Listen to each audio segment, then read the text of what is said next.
And then there was another time in Ames, too, right after 9/11, though, I was wearing hijab. And boy, I can also be, you know, my pre-Islamic Karen comes out, right? This guy, we pull up to we pull up to a stop sign, yeah, on the main road, the main drag in the town.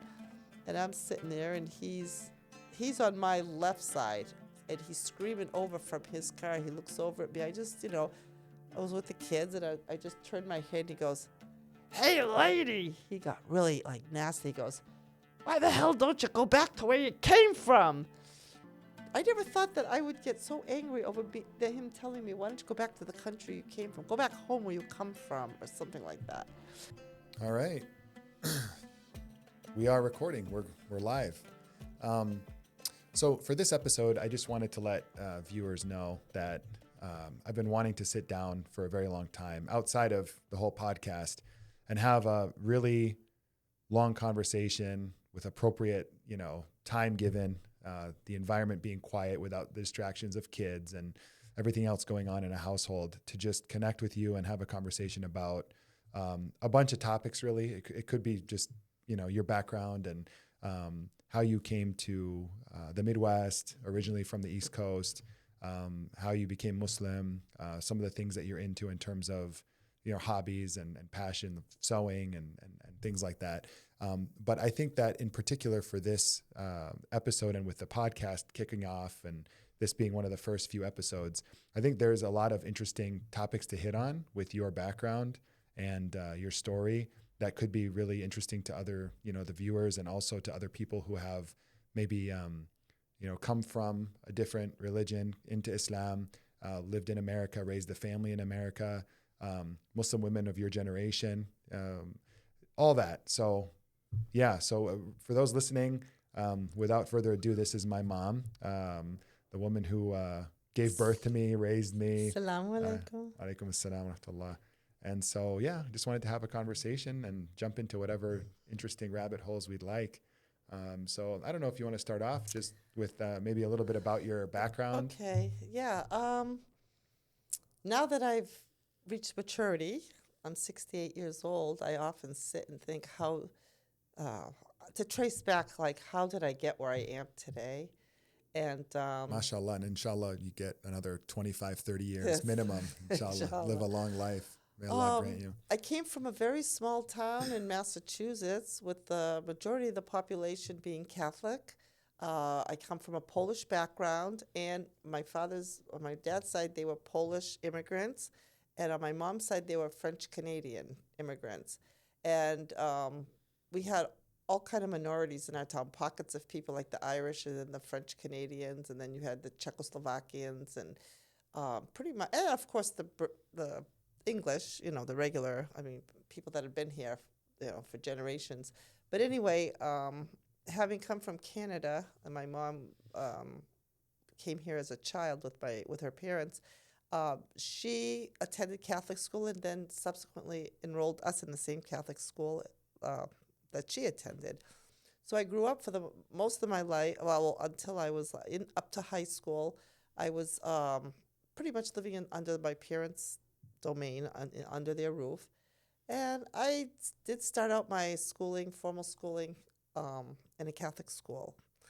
And very rigid. Those were back in the days where the nuns, like, could hit you, slap you, give you the paddle to the boys, like throwing snowballs. And, you know, we'd have to sit there and watch these, like, kids coming back into the classroom crying and just wondering, you know, what happened in that office with the sister superior. Like, it was very regimented. Can I ask a quick question? So in the community that you grew up in, what percentage would you say roughly? I mean, was everyone putting their kids in Catholic? Was Catholic school the place to be for everyone? Or was it kind of based on class? Was it expensive in those days? Like who was going to Catholic school, and kind of give us some understanding? No, it wasn't expensive. I think, I know, expensive is all relative, right? Because my mom was a stay-home mom, and when you have 3 kids going to Catholic school, that means you have to also buy uniforms, and you have all these different, books you had to buy or pay for, rent. I don't know. I know it was a lot, but it was. I think it was that peace of mind. I think parents felt like knowing that they were with some kind of religious instruction. Like every day we had a religion class, and it's more of a selective group of kids, like that's what they thought. But later on, when kids get to high school, it was more known, like the Catholic high schools, the kids were, like more wild than the kids in public school. But so I started out like first things I learned were like prayers in French, because it was a French order of nuns from Canada, I believe. It was Sisters of St. Anne. And so I can still, God, when I think back, the memories, the uniforms, the white shirts, like we'd go to church on holy days, certain days, that are required. We'd all walk up the street to the church, and everybody, we had to attend mass, and we'd have confession every month. And I remember just having that rigid, like, I even learned my first words when I was learning how to pray were in French. I still remember to this day the Hail Mary, the Our Father, and the Glory Be in French. It's like one of those things, it's like a rote thing that gets stuck in your mind and you just can't get rid of it. It's burned in.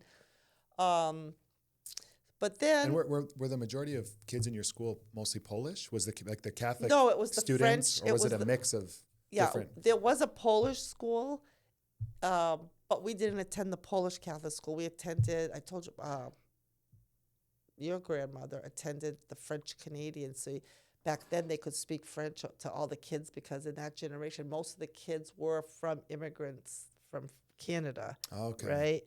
So my mom graduated, like all her friends and all the people that she went all the way through 8th grade. It ended in 8th grade, the Catholic school. They would all pretty much come from French. Either one or both parents would have had some kind of French-speaking background or come from Canada, for the French province of Canada. So,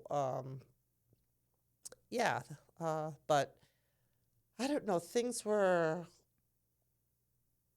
I don't want to say it, 4th grade, I think it was, I found out that my parents decided to take us out of Catholic school, me, my brother, and sister.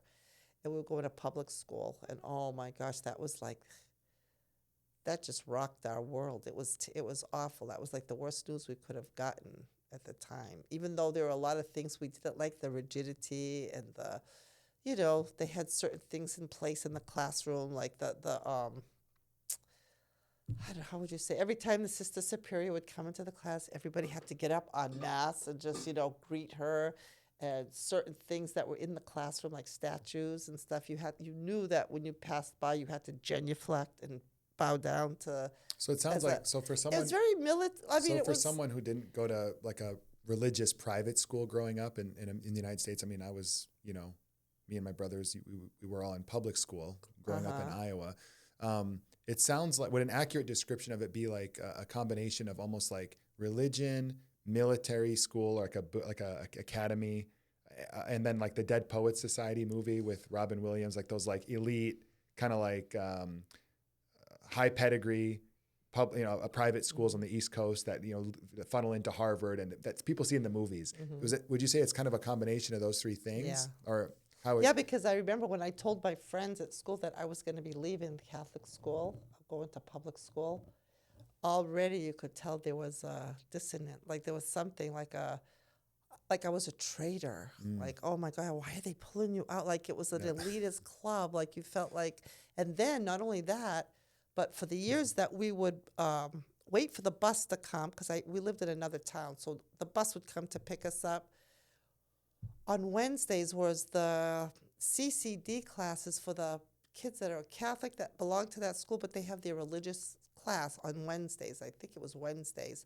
So we would wait, we'd see the CCD kids coming, and the nuns used to always tell us, make sure you take anything of value out of your desks, because the CCD kids are coming today. So without saying, like, accusing them or CCD anything. stood for what? Mean the public school kids that are coming for their religious classes, like on Wednesday. What did CCD and they'd stand sit for? in our desk, in our classrooms, right? Because that's what, and so they would always say stuff like, against the public What was school CCD? kid. Do you know? Christian doctrine class. I don't know, Oh, okay. Catholic Christian doctrine. But that was class. for public school kids. Public school kids that belong to that church. They're Catholic, but they don't go to Catholic school, so their parents would send them once a week. And this was in agreement with the public school program? Like it was kind of... No, they'd come after school. Oh, okay. You know, okay. they'd take a bus or something. It wasn't integrated into it. No, it wasn't. Okay. So we always had this feeling like since you were a little kid that public school kids were not as good as they're not honest. You've got to watch out for them. Okay, so not as good, not in terms of academics. You're talking about just morally. Morally, like morally. Okay. Yeah. So when I told my friends that when I was going into 5th grade to public school, I could tell like it was already like a dissidence between us. Like they didn't treat me the same anymore. It was like I was a traitor to the club or whatever. Sure. But then, the funny thing was I dreaded, now I'm going to be one of the ones getting off that bus on Wednesdays. That was a big fear for me, 5th grade, that I would be having to walk past my old friends, the kids, because, we didn't have multiple 5th grade. You had one 5th grade class, back then at least in the, 60s. You had one 6th grade class. That's it. You only had 30 students, however many. You don't have, multiple, like A, B, C division or whatever. So all those kids would be lined up, and then we'd be traipsing into the school for our CCD class. They'd be waiting to go home, and they would be looking like, it's almost like you eye each other down. I don't know. It's so weird. But anyway, so after that, I don't know. Once I got to the public school, it wasn't that bad. I found that it was kind of alleviated a lot of the stress and mysteries and rituals and stuff. I didn't have that because that was part of your everyday life, like the confession, the communion. You'd have to go to church during the school day. The nuns would come in. You'd have things that you had to bring to school every day, every certain days of the week, like money for the donations. The way you dressed had to always be like, you couldn't have your skirt long below your knee. It had to go below your knee when you kneeled down. Like, it was very regimented.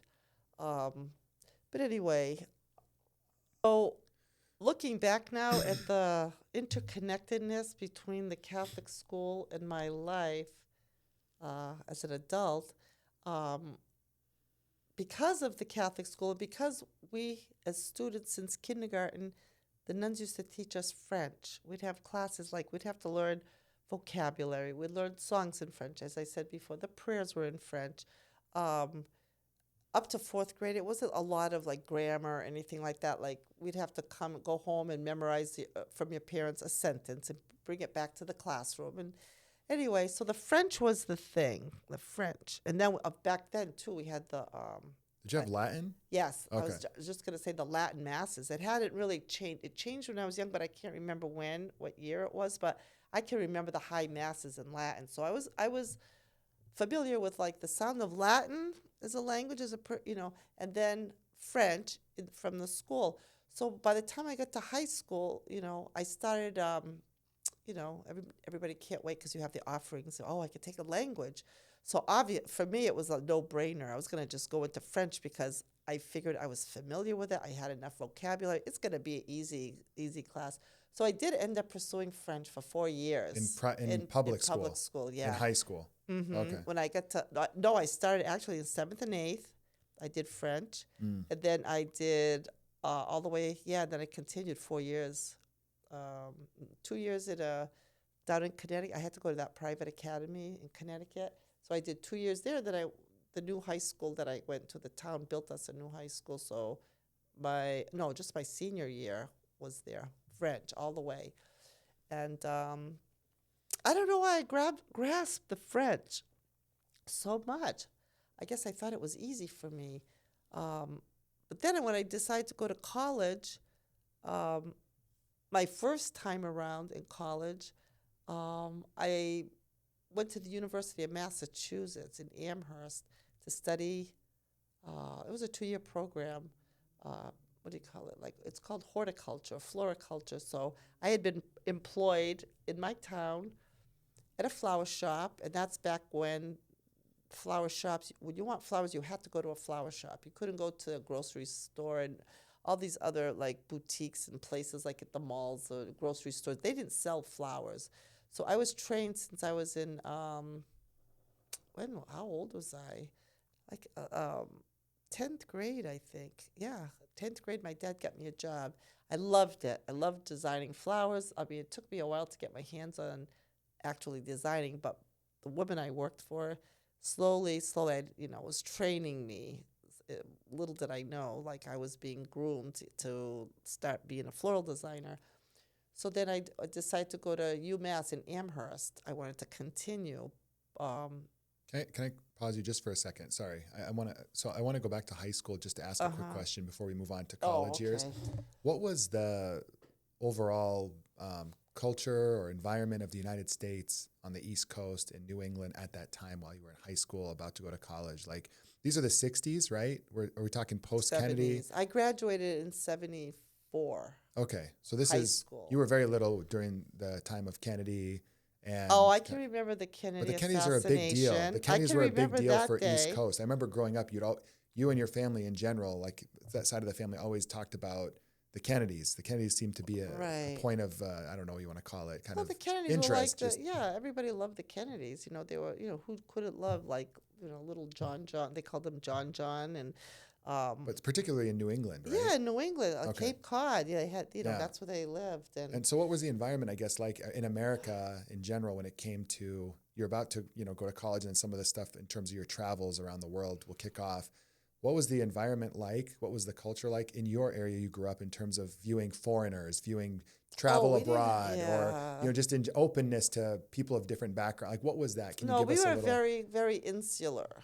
Okay. I mean, if you didn't come from one of those ethnic the groups like within town, I can remember as a middle schooler, like maybe 7th, 8th grade, even 9th.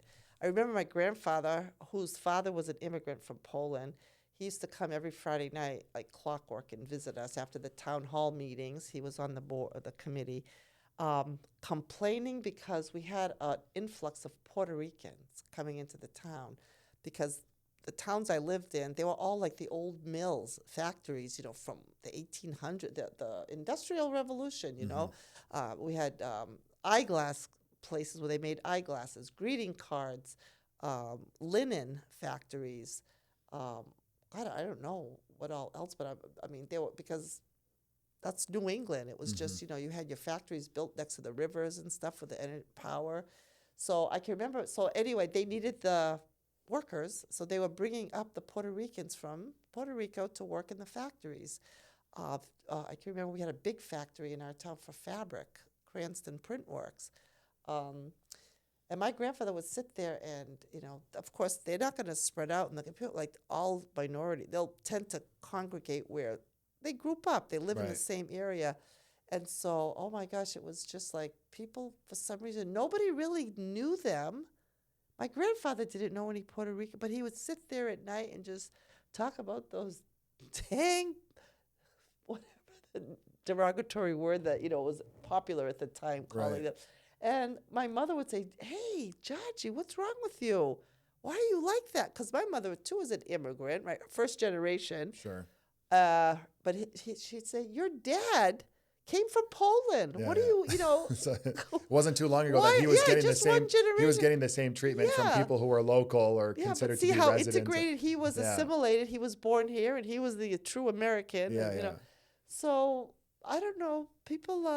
So that's I just want to. So that's a tendency. I think it's interesting, right? That you bring up this point about an example, rather, about how people that are already established.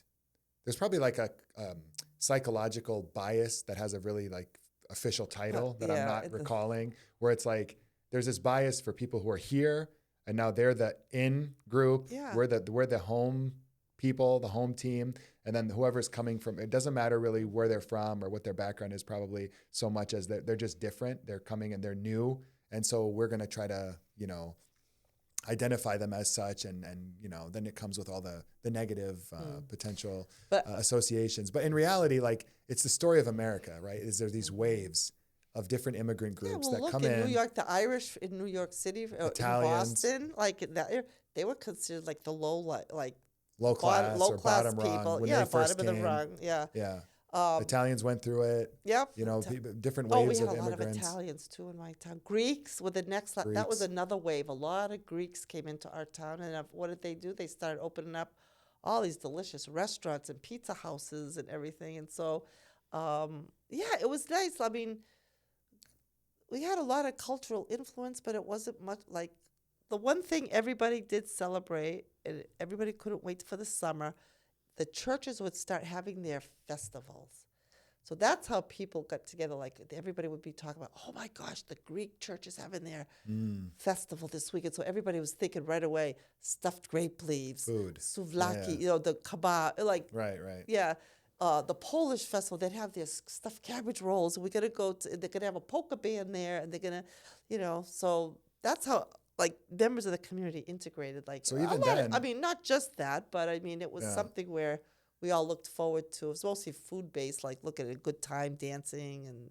But even then, it's true that, I mean, you and I are both big fans of the Travel Channel back when it was in its heyday with Anthony Bourdain and Andrew Zimmern and all those like kickoff shows that made food in America, like the food scene, what it is today, kind of kicked that off maybe 10 years ago or whenever they started out 15 years ago. It's true. They always talk about, it's kind of cliche that food is what connects people, joins people, you know, that kind of saying. It's true. But it's true. That's years before that kind of television programming of food travel and channels and stuff like that. And it was true. There was a festival. People are waiting for that delicious food that they didn't know how to cook. They knew they could go there. And then in doing so, you start to get friendship. You see the people in town because you know them from being in town. The bank, this is the teller from this bank, and the secretary at the high school. She happens to be Greek, and she's at the So it was kind of like those festivals. They still go on today. My siblings attend those, and they can't wait. In the summer when they start posting. Hey, don't forget, guys! It's Polish church is having their whatever their summer festival, and everybody has to attend. So anyway, yeah. Okay, so it means to me, I guess, to answer my question, there was some degree of exposure to other cultures right around you. There was a degree of like little microcosms of different ethnicities and immigrant groups that were around you, but at this point you had no exposure to Islam or Middle Easterners at that time, or Pakistan, India, Bangladesh, anyone from the East or Middle East that would have brought Islam with them to the United States, correct? Right, okay. nothing. Okay. All right. Didn't even really hear about them at all. Other than Lawrence of Arabia cliche movie, I don't even Hollywood know references, or but nothing. No, I can't firsthand remember experience one, or even studying about the Middle East when we were in high school. I don't think the U.S. history even touched upon that. Right. So. Okay, so you brought to college. You're talking now. You're getting into college, and even college, I didn't get to know many Muslims. I stayed mostly around white Americans. My girlfriends, like they were from.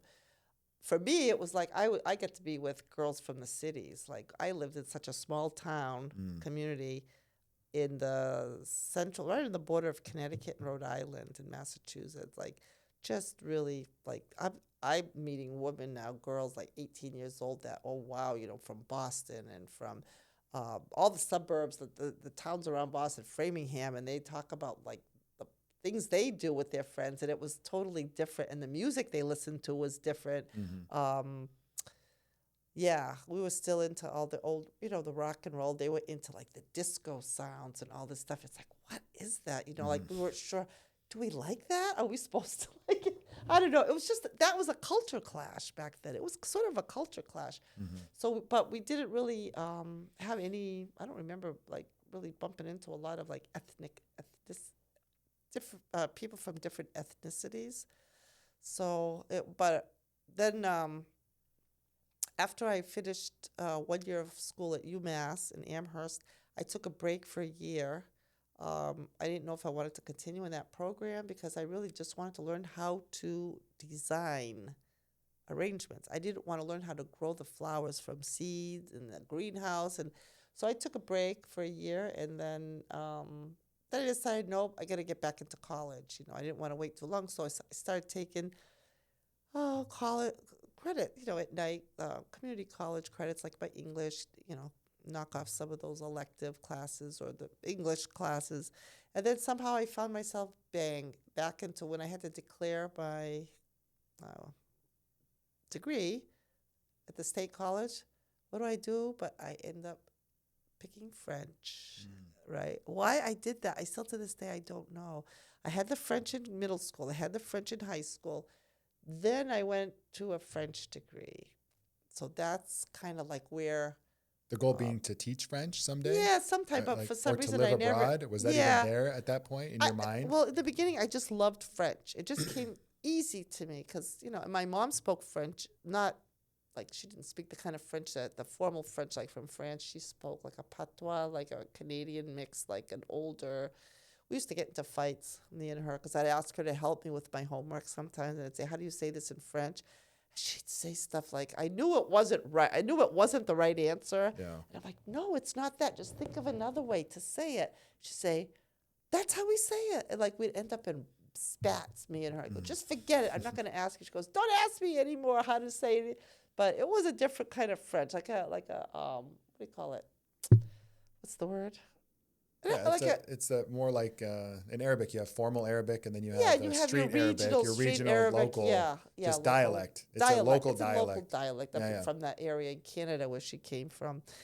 So anyway, but so I pursued, French. I had to take Spanish too because you couldn't graduate with just a degree in one language. So I picked up Spanish. Was like a popular thing back then. Starting to come in with all the Hispanics and then, lo and behold, what really is my turning point was in my sophomore year of college. And I was obsessed with it. I was saving money left and right. I was living at home, going to school, commuting, just living at home, still working in the flower shop, and banking my money and saving my money so that I could go. I was obsessed to go on the overseas study abroad program that the Massachusetts State College system had. And so they had several countries you could go study in, and you would be paying your tuition for in-state, like you would pay in Massachusetts, which back then, I mean, your tuitions were almost like negligible. It wasn't that high at all. And so I decided, I can do that. I can save up money to go to school, to go overseas. So the first time I went overseas was spring semester of 79, I believe, 1979. I went to the University of Caen up in northern France. I spent the semester there. So that really is what got me into meeting. Now when I look back, I mean, there were a lot of things with the Catholic school, things I didn't like, things I rejected, things that didn't sit well with me, some things that gave me the heebie-jeebies, like just, I didn't want to do them anymore.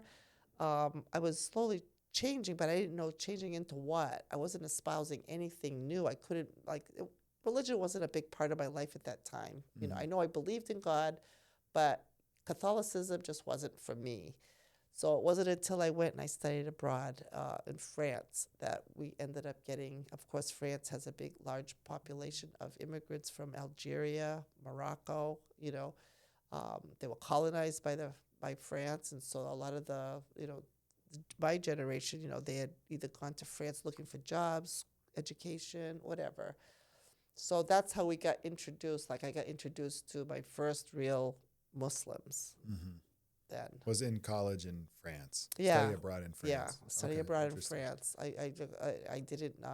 The first time I heard Abdullah and Yeah, names, Muhammad, just the general cultural associations. Yeah, was when you were there. Of course, you hear about stuff in movies and just things on TV like the stereotypes, the jokes about Arabs, but. I mean, oh my God, this is a real Abdullah, and he's a pretty nice, person, or whatever. So so that's how, and we found out, I don't know, they were just like normal people, and they were fun, and they were, all of us, like the American students, we all lived in the same kind of dorm area. the people that we hung out with, they were like being trained for some kind of like a technical skill or whatever. I don't remember right now. But anyway, and so all of us that were at the university, we lived in the dormitories, but not on the campus at the dormitory. It was like a residential hall where they have, yeah. So and that's how we slowly started to integrate and get to know these people and, you know, start talking about different cultures and foods. And we, you know, the first time I knew that, oh, they can't do that, they have to eat halal meat, we found out they used to go every week, drive to go purchase food for all their group and give it to the cook in the kitchen. Their food was separate, like they only ate halal meat. And that, you know, like that for us, that was strange because we had no restrictions really on anything. Right. So that's how, like, yeah, how I, so it was France, studying French, see how the connection, like starting in kindergarten, learning how to pray in French, learning my ABCs, learning how to read French, all that led to French, you know, like you could see the path, the connections. And then I ended up going to France, and that's how I got my first exposure to Islam or Muslims. Interesting. And so now you're in France and you have this study abroad program. How long did that run where you were in France? And then at what point did you go from there to, I think you went to other countries as well, is my understanding, right? How did that work? So I went for a spring semester, arrived in France in January, and I stayed till I think August. But yeah, spring break was the big one. I mean, everybody was planning and all the trips, you know, all the other students from our program. Most people were heading to like Italy or Greece or someplace by the minute, which we did too. But for some reason, I was just bent on going to Morocco. I don't know why. And possibly the idea that, because I did study Spanish as a minor. No, I had a major. It was double major I had. Would lead you through Madrid. You know, I would check the maps out when I was, and I finally got some people, I convinced them on board with me, two American women and a guy, to go down to Morocco. They wanted to be there. You know, it was kind of like everybody's going, why would you want to go there? I'm like, why not? It's so intriguing. You just cross the Gibraltar and you're in Africa. Like, you know, I to me it seemed like Europe, even though exotic. There was something romantic and like, exotic about why keep yourself so you know, like contained within Europe, which, you know, to me Europe wasn't.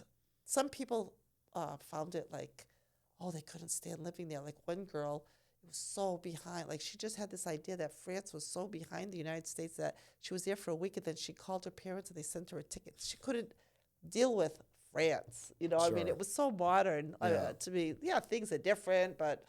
So anyway, going to Morocco intrigued me. So we decided, me and Susan and Jack. I can't even believe I remember all their names.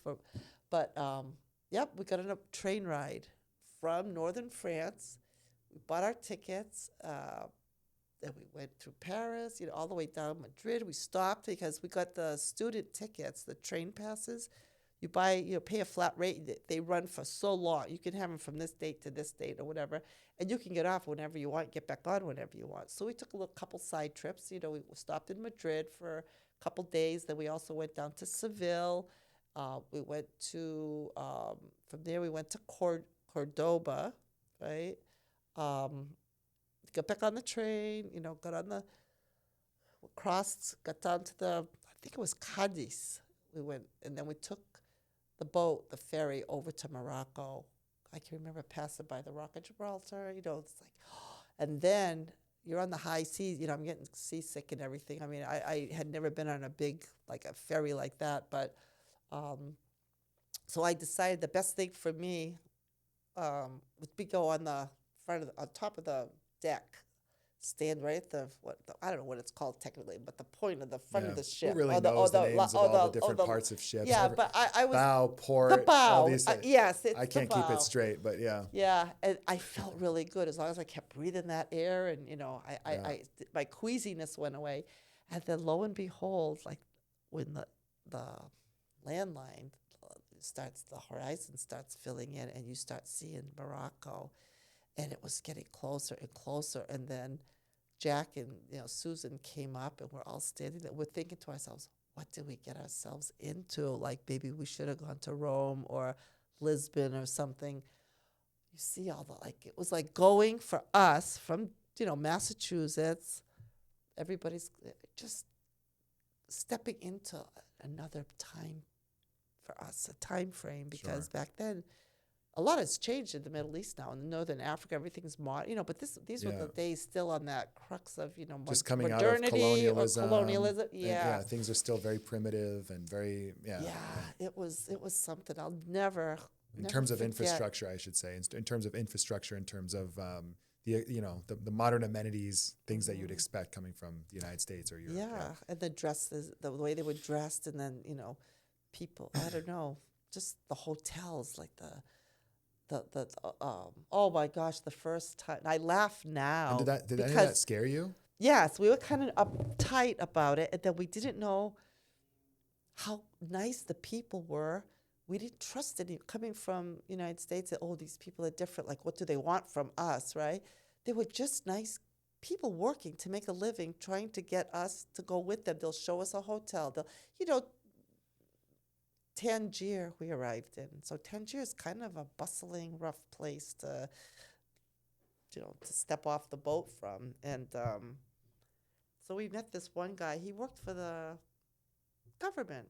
That young kids, even these people, we were shocked that these kids, 12 years old, 13 years old, can speak like 5-6 languages. Some of them were even speaking Japanese. They learn from the streets, from the tourists that come to Tangier. That's how they learn. Yeah. So it's not uncommon too for Moroccans, for people who are listening that might not know. Americans listening, a lot of Arabs probably already know this, but I have Moroccan friends in school and in college, and you meet them and they speak regularly. They'll speak minimum 3 languages, some of them 4 or 5. They'll speak French, Spanish, Arabic, classical Arabic, Berber, which is like the local Moroccan dialect or language, and then they'll speak English. So 5 languages. And not like barely. We're talking about decent enough to carry a conversation, be able to have a casual friendship with someone who's a native of each of those languages. I mean, it's just fascinating to think about having that many languages in your back pocket. Yeah. So. This one guy, he was our guide. In fact, it was so weird because I went to Morocco twice. That's later on. I went to study in Spain for a year. Then I went to Morocco again on the spring. I met the same guy who was working for the same hotel. So with a different group of friends, Abdullah was our guide again, right?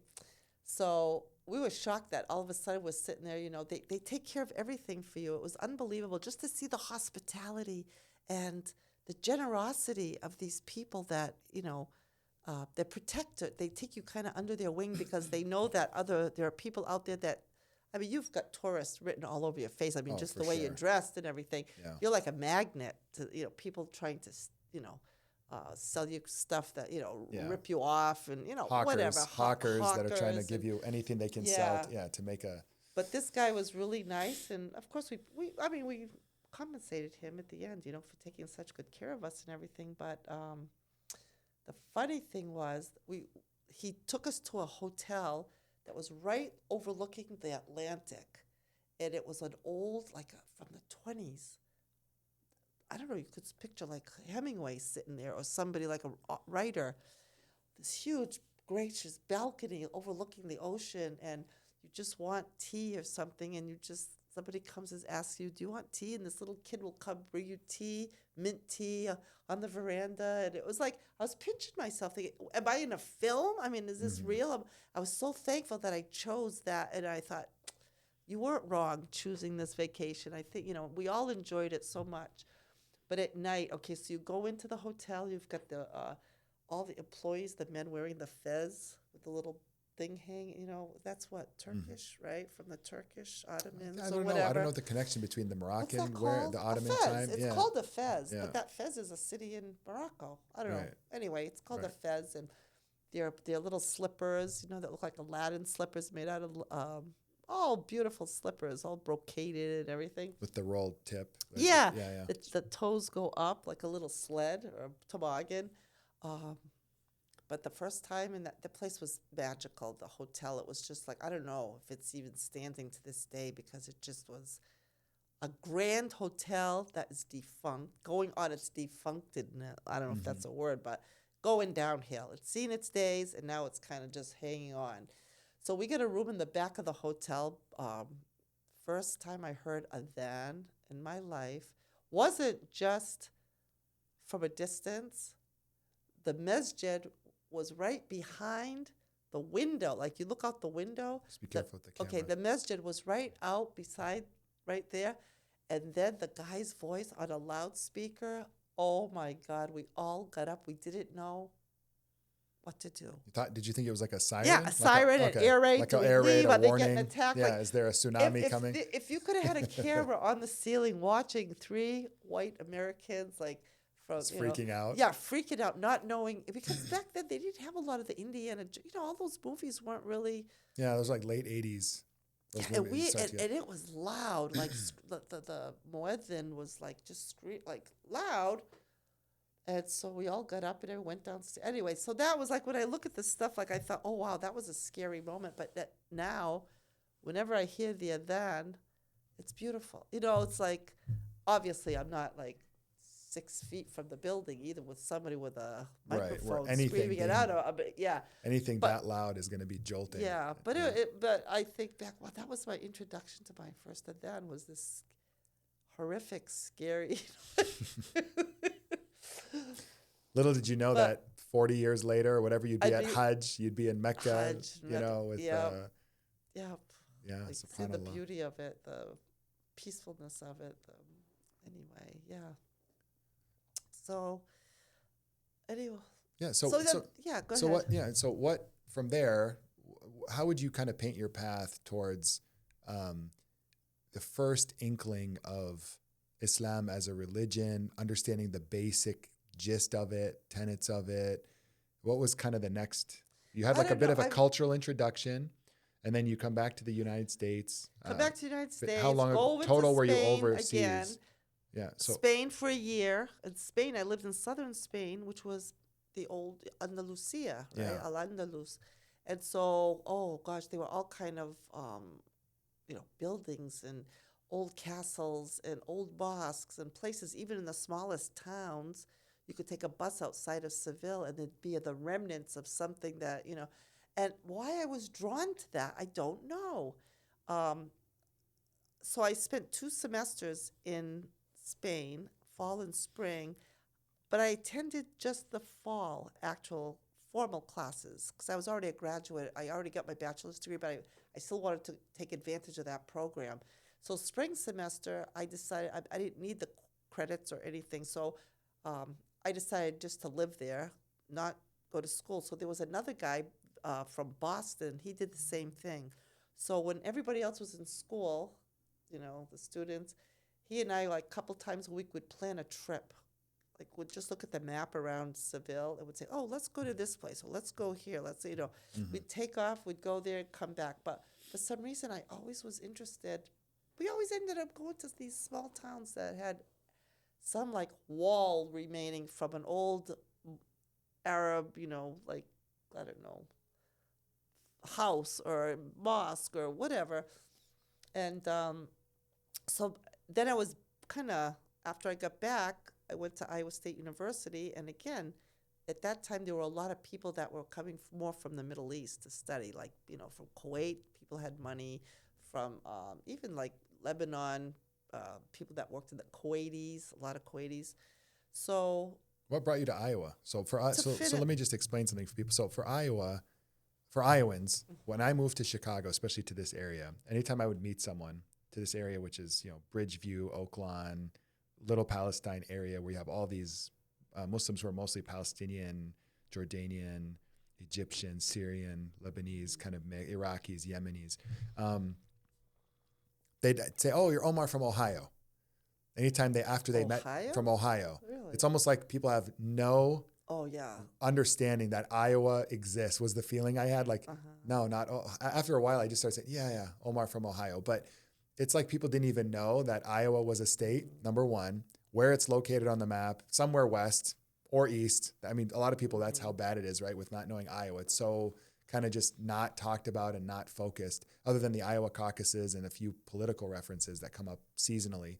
And so thinking back to the 70s, early 80s, what was it? You're an East Coast girl, New England, you're close enough to Boston, and you got New York and Philadelphia and all these other old, like original 13 colony kind of American cities.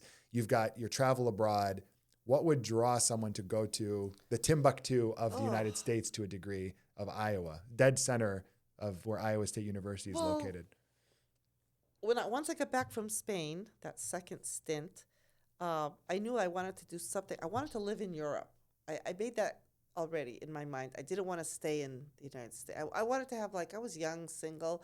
I had met people over there at the time that were Americans that decided to they had teaching jobs, or they were like those, the nannies or something.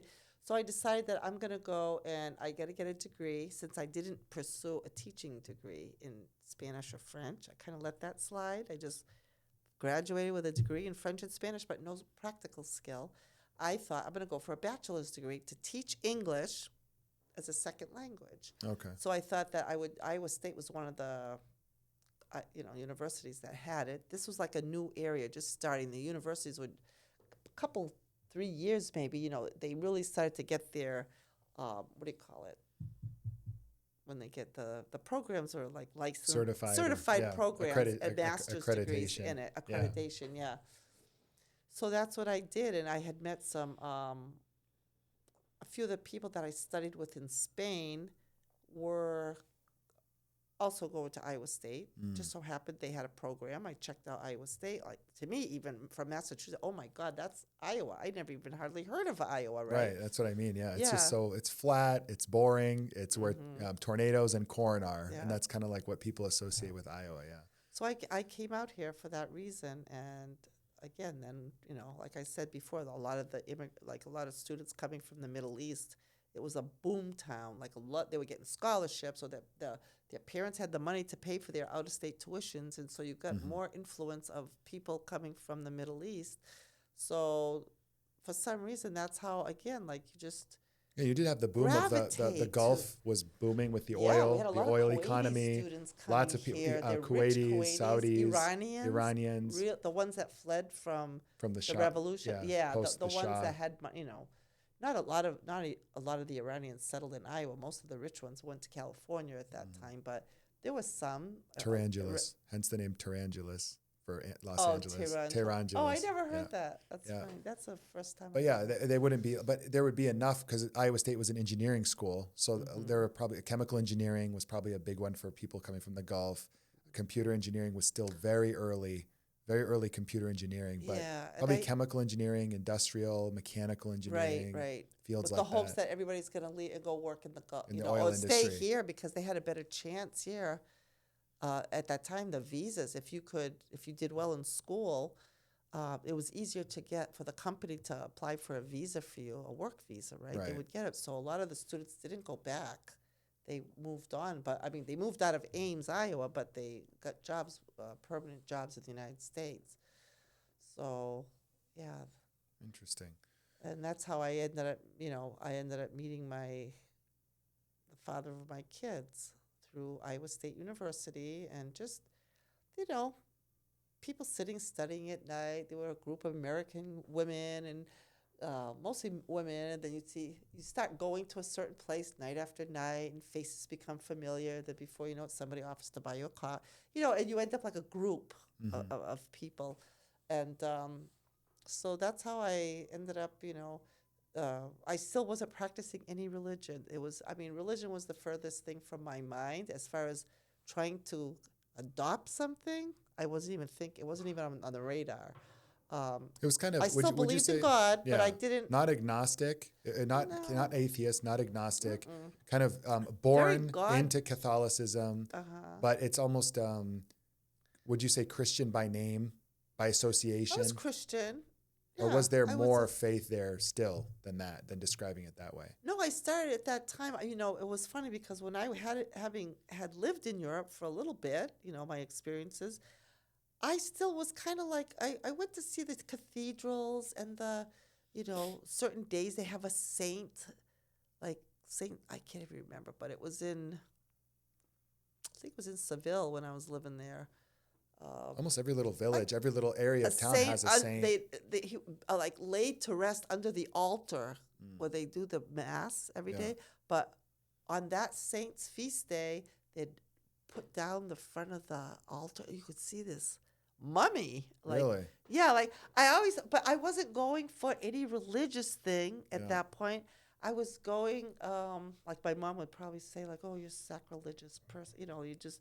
I wasn't going for any blessings. I was way beyond that at that point. I didn't believe in any of that. I shunned all that saint things and what you say and all you got to believe in this saint. On this day you say prayers and that person's going to give you. To me, that was bugging me. I didn't like that. But I would follow. I went to Notre Dame Cathedral in Paris several times. Big cathedrals in Seville, all over. Like the religious stuff didn't bother me going to it as a tourist. But I never attended Sunday masses at that point. Like I was not a church-going person, though. Like my young, late teens, early 20s, I was totally, not like believing in really any one religion over the other. Sure. But I knew I was not Catholic anymore, though. I couldn't buy it. I couldn't buy into it anymore. So interesting.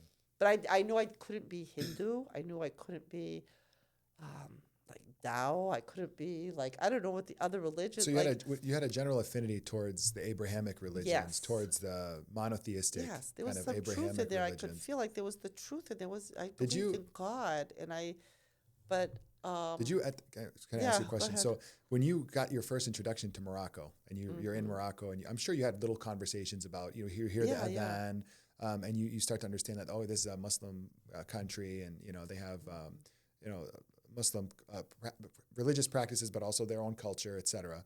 I guess my question is, did you at any point feel like you wanted to know more when you were over there? Like, did you kind of dive into it a little bit in terms of the actual belief system? And the reason why I ask is because there's so many Americans, when I was growing up in Iowa, people who had no clue about Muslims, had never met a Muslim in their life. They would say, oh, yeah, you're like, you worship the moon. They would say, oh, Muslims, they worship the moon. Like this old, like Orientalist, kind of like Mohammedan understanding that the way like scholars way back in the day would talk about Muslims like they're Mohammedans and almost like they're Muhammad-centric, and therefore they pulled this term Mohammedan out, I think. And then also the whole worshiping the moon because of the hilal, because of the crescent moon for Ramadan and the lunar calendar.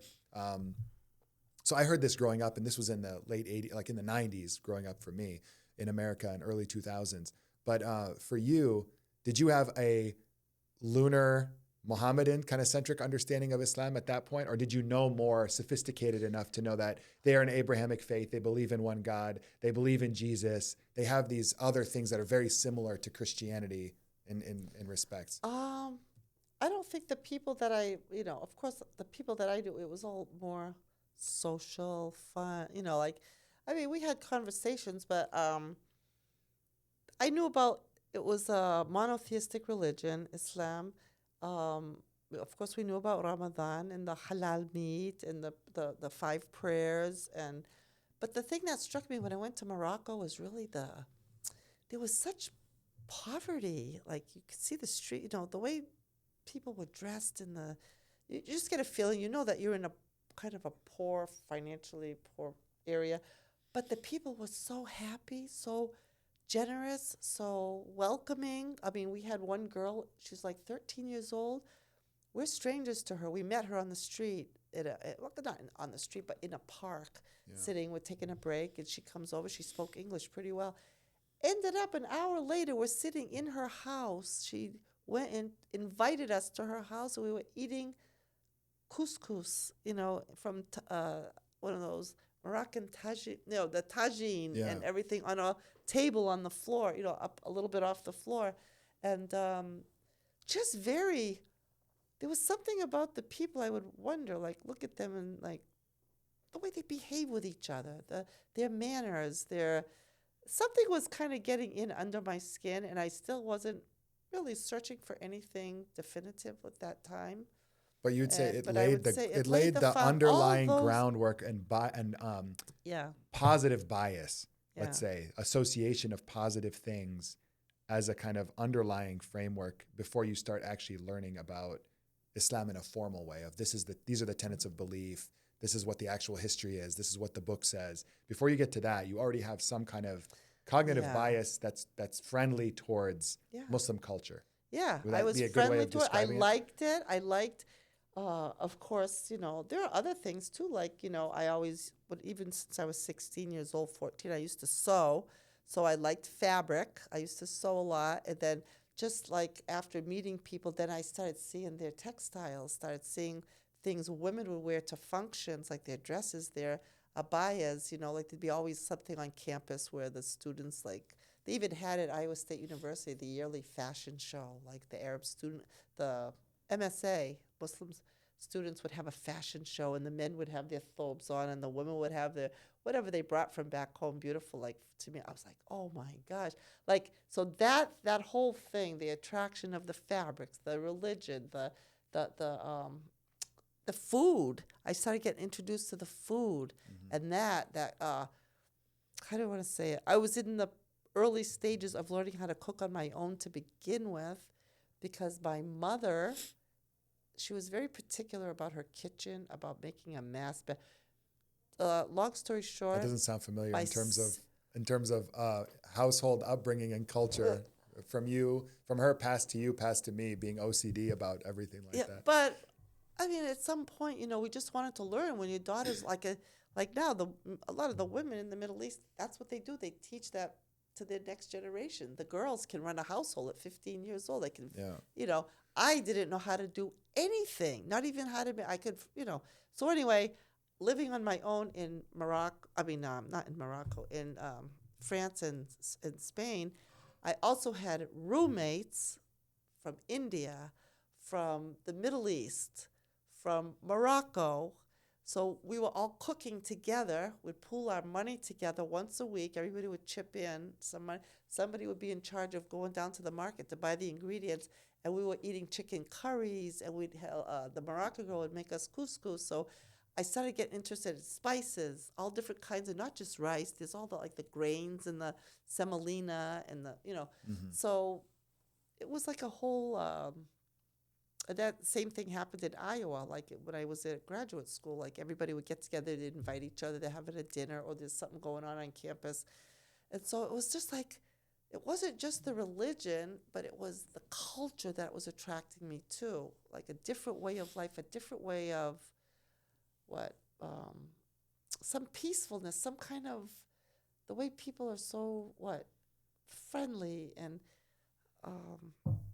when you go to their house, you feel like a guest, like they treat you like you didn't get that feeling from Americans. You never felt that, like people would treat you like that.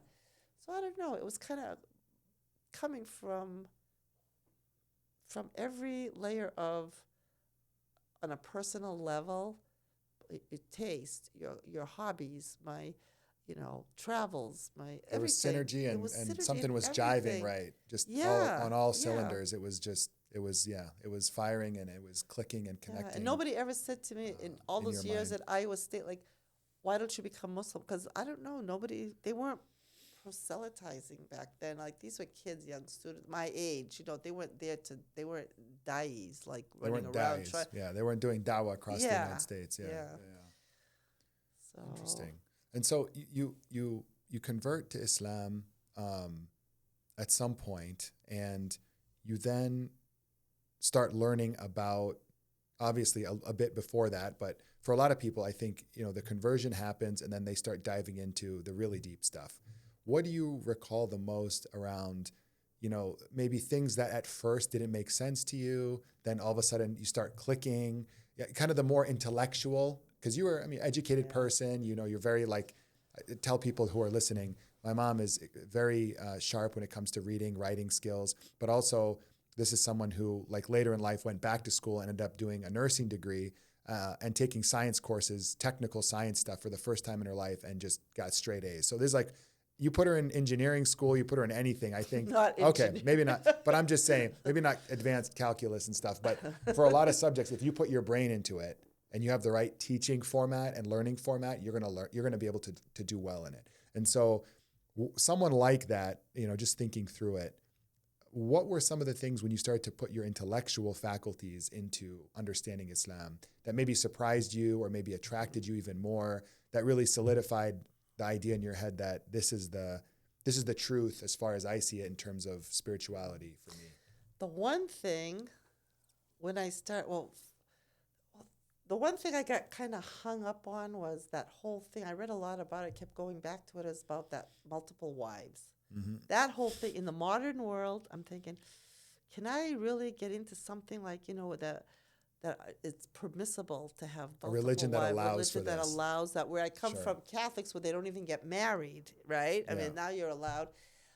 So that was a thing that I used to kind of always go back to reading about, always ask people and ask my husband, like, but how can that happen? You know, it was beyond my understanding that could exist. The other thing that I felt good about once I started getting closer to the commitment, actually make my shahada, was I felt like a burden lifted from me. All those trappings, all those things that you have to the saints and the bowing to statues, and like it became so crystal clear to me. Like I can remember as a kid getting out of the confessional when I was in the 7th grade. We had to make 7 years old. I made my first communion. That means you have to start going to confession. So you go you get your penance. The priest tells you how many that prayers you have to say. We leave that box with, open the door, go out. And just that whole Catholic Church setup with all the statues. These are statues I grew up with. Even today, when my dad died, I had been a Muslim for years. I attended his funeral in the same church that I had gone to Catholic school, the part of that parish. It's the same. It was so freaky to me, not nostalgia. It wasn't nostalgic in a good way, but it was just, I felt, I don't know how to tell. I don't know if people will believe this or not, but I felt a sort of kind of an anxiety building up inside me from being in the presence of that whole atmosphere again with the statues and that. But when I became Muslim, it was almost like just a freedom. I could shed all that. I don't have to pray to anybody. I don't have to bow down when I walk in front of something, automatically bow. It wasn't dictating my life in that way. It was. I think I just want to explore this a little bit with you, which is maybe not so much your history, but this is more we're diving into personal philosophy and ideology around our own understanding of Islam and our own thinking. So I think a lot of times today, Muslims, if you ask a Muslim, like, what's special about Islam? If you're talking to someone who's never met a Muslim, never been introduced to Islam, other than maybe cultural movie, TV associations, things like that. I think that a lot of us as Muslims would be hard pressed to come up with an answer that goes with what you just said, which is that Islam, it's a very liberating, personalized relationship with God. I don't know if I really ever thought of it as from that angle as much as what I just thought of as you were describing it. The reason why I say that is because I think a lot of people who are coming to Islam, or even Muslims, we think of it in terms of the dogmatic, like the structure, the orthodoxy, the rituals, the hard, yes, you can do this, no, you can't do that, the haram and halal, the permissible and impermissible. A lot of that is what dominates the discussion or the focus of what people explore for some reason, versus the inner spiritual relationship, feeling, commitment to God aspect that I think you just hit on, which is your Islam allowed you to liberate yourself from all that orthodoxy and dogmatism and almost idolatry, like idol worshipy kind of stuff that somehow made its way into Catholicism. Not that Catholics would say they worship idols. I don't mean it that way, but that kind of, imagery and symbolism that has to be just icons, just steeped in icon and symbology and all that stuff versus, and an Islam that you know, compared to that is very much, if you believe in the idea that there's one God, one creator, right, intelligent designer, and you believe in the lineage of prophets, and you believe in these certain things, I won't go into all of them, that's your faith. That's the foundation of your faith, right? And in doing that, right, and in conversing with the Almighty, you can do that anytime you want, anywhere you are. If you're full of sin or you feel like you've sinned, you can seek forgiveness and penance independent of any other human being. Like, these are things that I don't know that we, even as Muslims, I was born and raised Muslim, think of as like a huge difference or selling point or unique advantage, whatever you want to call it, of Islam when looking at it from a comparative religion perspective to other religions. Like, this idea that it's very personal, it's between you and God, you don't have to involve other people. Even in Islam, we have this concept when, you know, the issue of the Qibla comes up in Islamic history, where early Muslims used to pray in the direction of Al-Aqsa in Jerusalem, and then they eventually, mid-prayer, in one famous story, changed the direction of their prayer towards Mecca and what's today Saudi Arabia. And there's this verse that comes up in the Quran that most of us as Muslims know, which is that anywhere you are, essentially it would translate in English that wherever you may be, turn your face towards God. You can worship God. God is independent of a map or independent of a particular structure that needs to be in front of you. The point of having a direction of prayer is more to unify those congregants in praying, right? And to give a symbol of some important historical location, us believing that it's the first house of worship established on earth, and rectified or reestablished by Abraham. So I think it's just very interesting to think about it in terms of what you just said. It resonated with me in that it was the freeing of dogmatism and orthodoxy. And I think the reason why I bring that up is because today I think so many Muslims, especially us raising our kids, I have 3 kids, raising your kids as Muslims in the United States with the culture today, the thing that you always feel like you're battling to some degree with them, with kids growing up here, is the orthodoxy, the dogmatic stuff, the stuff that to them is hard to really wrap their heads around at a young age. Mm-hmm. Not that we have, you know, idols and the same level of, I'm going to call it statues and symbology and you know, those kind of things, but iconic, you called it like iconic imagery, you know, things like that. But I think like the rigidness and the focus on the rules, not that the rules don't matter. As Muslims, we have rules that matter to us, but the focus on that as being the main thing when you're either teaching someone about Islam or trying to teach your kids Islam, versus the inner spiritual that then, if that's set up in a healthy way, has the power to transform and bring about all the other things. So it can maybe just a little bit, something that caught my eye in what you were saying, but maybe if you... No, I felt like, I don't know, I had seen people like in a movie or in magazines, you know, the picture of the, you know, out in the desert, the sun's going down or whatever, and you have the lonely Muslim, a Bedouin, with his head down on the ground praying. And that always just, I don't know, for me, that that bowing was the most beautiful thing. Like, I feel that is to me, that's Islam. Right now, because of my legs and getting up and my balance and stuff sometimes, and it takes me a while to get, I've been praying like kind of like sitting more, and then, you know, just bringing my body over, like where I was supposed to make the sujood, you know, to put my forehead down. And there were days I just say, well, whatever, I can't, I have to feel it.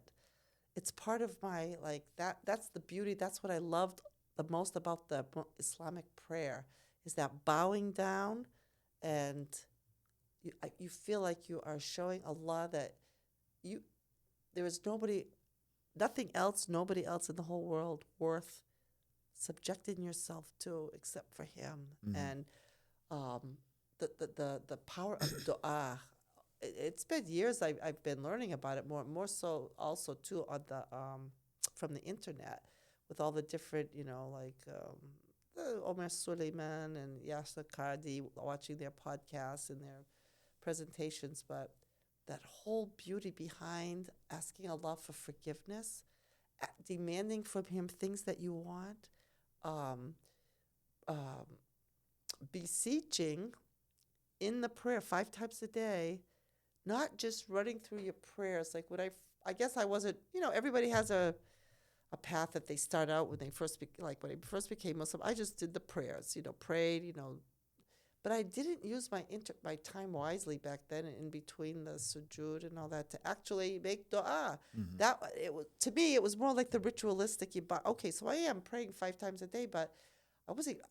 Look back now and I'm going, but was I really benefiting? I mean, I know I got a lot of rewards for becoming a Muslim and rejecting a lot of the old habits and customs I had, but it's not until if people take the time. I'm making sure I take the time when I pray to make every prayer count, to at least thank Allah for always guiding me through. Now that I see everything at my age, I'm older now, seeing all the interconnectedness between all the different stages of my life and how things led me.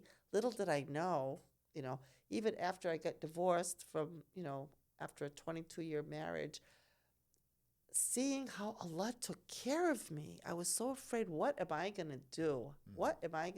How can I go on? How can I? And people, used to always say to me, well, now that you're divorced, aren't you going to become Christian again? Like that whole thing, like I was being hooked to Islam because of I said, no, why would I do that? I'm a Muslim. I mean, I'm not going to change my religion. But I just feel like, what was I going with that? The way Allah always provided for me, provided everything for me. Alhamdulillah, never had a rough life after I became a Muslim. Like I said, after the divorce and, our family business, worked with my ex-husband, had to move on to another phase in my life at 50 years old. Never thought I could do it. But now I realize it was always Allah I went to Hajj and I prayed so much on Hajj, on Arafah, the day of Arafah. And I know Allah answered my dua because I don't know, the old Karen could never have endured, I would have driven myself crazy thinking that I could never survive, and then having you kids, my 4 boys, that were there to guide me and support me and egg me on and say, Mom, you can do it, and just, I don't know.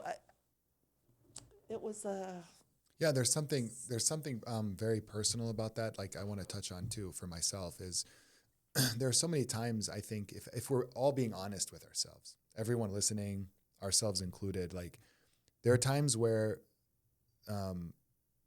as someone who's an adherent of a religion, of a faith, you want to call it, the devil creating doubt, or you want to call it weakness of faith in moments of life, whatever, distance from God. Let's call it you're a little bit distant from God in your daily, weekly routine of busyness of life, and maybe you're going through some things in terms of family, in terms of work, and whatever, the pressure of life, that we get a little distant at times from.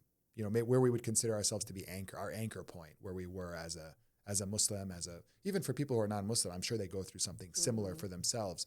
But what I'm getting at is there are so many times where if you ask someone, what is it that makes me believe, especially nowadays, we live in a very scientific culture where so much growth in atheism and agnosticism.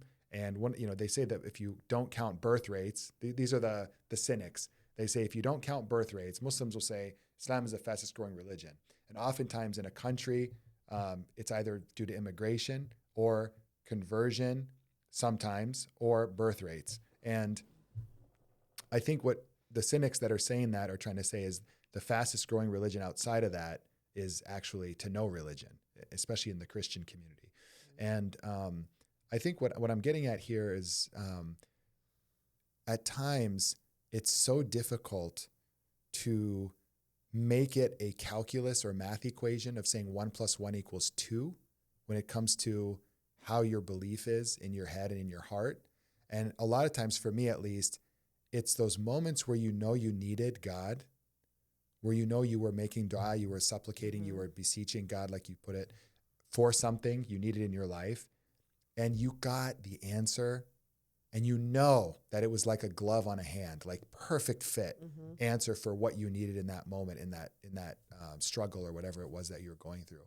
And so I think that that is so important to remember for us, even as Muslims, is that sometimes your faith being rejuvenated comes from that very personal, very quiet, close relationship that you have with Allah, with God. And then there is a space, of course, that's necessary in the rational kind of, intellectual discussion of God and proving. And, you start talking about physics and theoretical physics and what came first and the Big Bang. Well, who brought about the Big Bang? And going into like those kind of more, I don't know what you want to call it, like modern day scientific debates with Muslim scholar kind of YouTube video-y type of thinking patterns.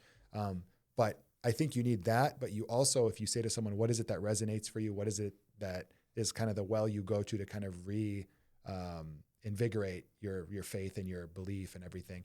It's the personal stuff. Yeah. It's the stuff where you were going through something, you needed help desperately, and some higher power that you feel it, some higher power came through for you and was there for you. And so I think it's interesting because there's also this verse, there's a verse in the Quran, I don't know if I have it memorized perfectly, so I don't want to butcher it, but where essentially God, Allah subhanahu wa ta'ala is saying,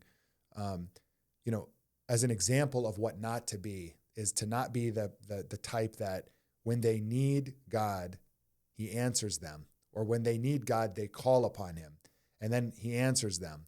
But the minute that they feel like they don't need God, their life is better, they're done with their struggle, they've come out of it, they're feeling on the up and up, whatever it was. Maybe at first it was a health crisis. Maybe at first it was a financial crisis. Maybe it was That's a big family theme in the Quran. Big it's theme, always brought up where your faith needs to be like, consistent, and your iman has to be consistent, because to do that is a sign of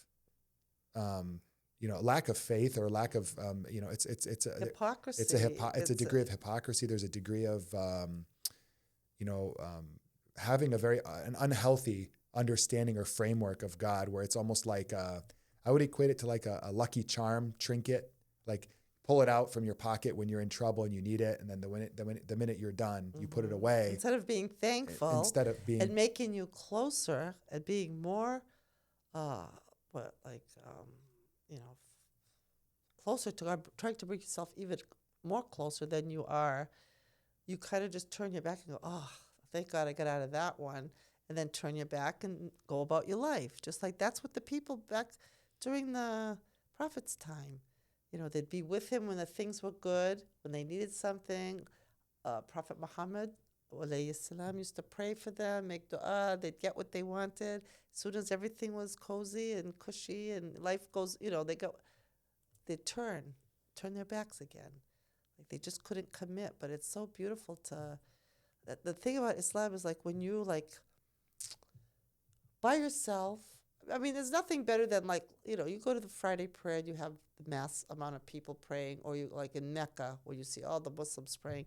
But also too, and in your house when you got your grandkids, your grandsons, and everybody's praying. But just when you have that moment where you want to pray by yourself, like you could just go into a room, into a corner, and just isolate yourself.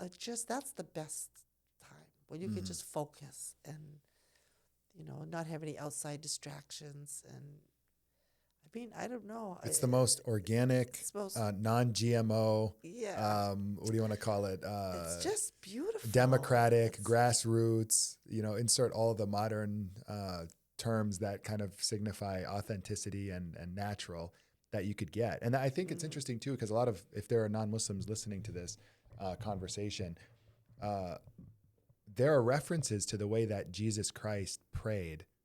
And there are also references in terms of how we believe as people who are monotheistic adherents of the way that all the prophets prayed. If you said to someone, what is the way that Abraham prayed? What was the way that prayer looked for Moses? What was the way that prayer looked for Jesus? It is prostrating. It is putting your head on the ground and prostrating. And another funny thing that's kind of like just because of the times we live in right now, I have to mention, I came across this on my Facebook feed. There was a reel or something that someone out there is a famous, health guru. There's a billion of them out there nowadays. I'm sure everyone's been driven crazy with don't tell me they're going to tell do you this, to. don't do that, eat this, don't eat this. Everything's going to kill you. Nothing's going to kill you. All that kind of conflicting information. But everyone's trying to go for longevity and living forever and, all those themes. One person was talking about, have you heard this? Grounding. No. So this is a new thing they're trying to sell. And they're even trying to sell like a pad that you unroll. It looks almost like a yoga mat, and it's connected to you connect it to your electricity, but it's not to get power. It's to hit the ground wire in your wall. And so even if you're not on the ground, you're like in a 5-story building, apartment building, they sell people on this idea that you actually need to touch this pad because they can sell the product, and it'll ground you. You're grounded. But the idea is that, and I need to look into this because I don't know if it's just complete quackery or if there's actual truth to this, but that if you touch your head and your body to the ground, the physical actual soil or close enough to it, that it, from an electrical conductivity perspective, it does something to like balance your body. Maybe. I don't and know. So I just thought of that as we were talking about prostrating, that we're thinking like, why do a lot of the Eastern religions, you got the Buddhists, you got other, that prostrate, people put their head down on the ground or bow or whatever, not just bow like their head a little bit, but like get down on the ground. And so I wonder if there's something to that beyond Facebook Reels, like quackery. You'll have to sometime look into it, but delve into it a little bit. But one of the things that, remember years back, like 5 years back, how we make wudu before we pray? We wash our nostrils. Remember that whole somebody came up with that neti pot? The neti pot. Yeah. Oh yeah. It looks like an Aladdin's lamp. It looks like an Aladdin's lamp that you put in your nose, and in putting it in your nose, it clears all your sinuses, your deep sinuses or whatever, and it clears them out. It's funny because so this is funny because you bring up something. I'm sure Muslims across the United States and Western culture growing up do this, where anything that you see that is like, oh, how ironic, that looks almost exactly like a core practice, ritual, that maybe in childhood you didn't understand. And then later on, you're like, oh, science has, and the trends of the day have now shown this to actually be like totally rationally justifiable outside of a faith reason. And so I'll give you a couple of them. One, intermittent fasting. We're now doing this recording in the middle of, at the end, the last few days of Ramadan, 2025. And so we're fasting right now, even as we speak, and thinking about food probably already. But, intermittent fasting, right? So the minute that started to become a craze, it just took off. I was like, oh, isn't that ironic? Like, we've been prescribed fasting as Muslims, and we believe that it's a core thing that's beneficial. Not just during Ramadan. And not just during Ramadan. Like, you could fast, it's encouraged as like additional kind of extra credit, right? Like throughout the year. And it says in the Quran, actually, that fasting was prescribed to us as it has been prescribed to those before us, so that we may achieve piety or reach a point of piety or righteousness. And so it encourages, some faith element, not just cutting off food for the sake of not eating. It's much more than that. And so that was one. The other one is nowadays there's this huge trend of giving up alcohol. People who are non-Muslim that drink, whether socially or actually have a problem with alcohol. But people giving up alcohol completely. Sober October is a big trend. Really? I never heard of that. Like these big, we're going to give up all drinking completely for a month or for a period of time. And now people are doing it completely for, mostly health reasons, mental and physical health reasons, taking care of their liver, taking care of their overall blood sugar, things like that. And so Muslims were like, so we're forbidden from people who are Muslims that are like adherents to that are practicing, will not drink their whole life, never drink or taste alcohol. Another one that comes up that we see is, there are so many things. When I first listened to Dave Ramsey, when I found Dave Ramsey as a maybe late 20s, early 30-year-old, I remember that same thing. I was like, oh, so he has all this programming and instruction around avoiding debt and the dangers of debt and interest, credit card interest, high interest, killing people, burying people the rest of their life in debt. I was like, oh, interesting. We have something very, very similar in Islam that resonates, and it forbids the use of usury and excessive interest, especially, but even some people have zero to do with any kind of interest-bearing loan or, and so I just think it's fascinating that there are these things that if you're trying to teach your kids, a lot of times they just kind of roll their eyes at some of the ritual stuff, and they're like probably most religions where it's like, do I really need to do that? What's the big deal? I don't do that in school. I didn't read that in any of my books, my fiction books that I'm reading from whatever's popular in the culture, Harry Potter or whatever else. And so why do I need to do this? But then as even we as adults, we reach a certain point, you're like, oh my God, like everyone's figuring out that this is a big thing and it's a benefit. How ironic, and so it highlights, like, for some people, which is kind of unfortunate, that if it's for doing something for the sake of your core belief system, or Islam in our case, it's almost like a not trusted or felt like a burden for some people, whether it's young people or whether it's people who are just living a different life. I know where you're going with but that. then at the minute it's, Joe Rogan is talking about intermittent fasting, or Joe Rogan's talking about the benefits of giving up Sober October, or some of these, people that are in the popular culture. Everyone, all of a sudden you see everyone in mass is just adhering to it and following it and chasing after that trend. Another one is halal. When I was growing up, halal meat, halal food, the halal rules were very like, okay, we're in the Midwest, we're in Iowa. There's no easy access to halal meat. Which means it kosher. Was kosher, the equivalent of kosher for Muslims. And it was a burden, right? So a lot of Muslims took the fatwa, or the approach of like, say Bismillah, say in the name of God, like mention God's name before eating, and you're fine, right? You just eat, as long as you're not eating pork. And now you look at it, and I had a involvement helping some family in a restaurant operation, getting up and running. And one of the big things that I was fascinated by learning about here in Chicago was the number of non-Muslims that were coming in. I'm talking about like police officers, construction workers, people who wanted to try the restaurant. And the name halal is on the restaurant. And then being like, oh yeah, man, I eat lots of halal. I love halal. And I'm like, oh, you're Muslim. Coming from Iowa, you would never hear anyone say the word halal unless they were a Muslim, right? And not even all Muslims ate strictly like zabiha halal, like the true kosher standard, right, of meat. And so this guy was like, oh yeah, man, I always eat halal. I chase after halal as much as possible. I'm like, what's going on? Once I figured out he wasn't Muslim, I was intrigued. Like, why is it? And he's like, it's healthy. So now even halal, I didn't know this, it's a big trend on TikTok and on a couple other apps where young people that are in their early 20s, late 20s. More aware of their health, what they're eating, like getting into more natural foods and stuff. And they picked it up as a healthy thing where the animal is, because the kosher has certain rules about not like putting the animal through undue hardship in its life, the treatment of the animal. You can't feed the animal other animal parts, meaning protein that are from animal based. Is not allowed. The animal has to have eaten a vegetarian diet its whole life, essentially. And then no torment or torture at the time of slaughter. Good ethical treatment of the animal up until the point of the act itself of ending the animal's life, obviously.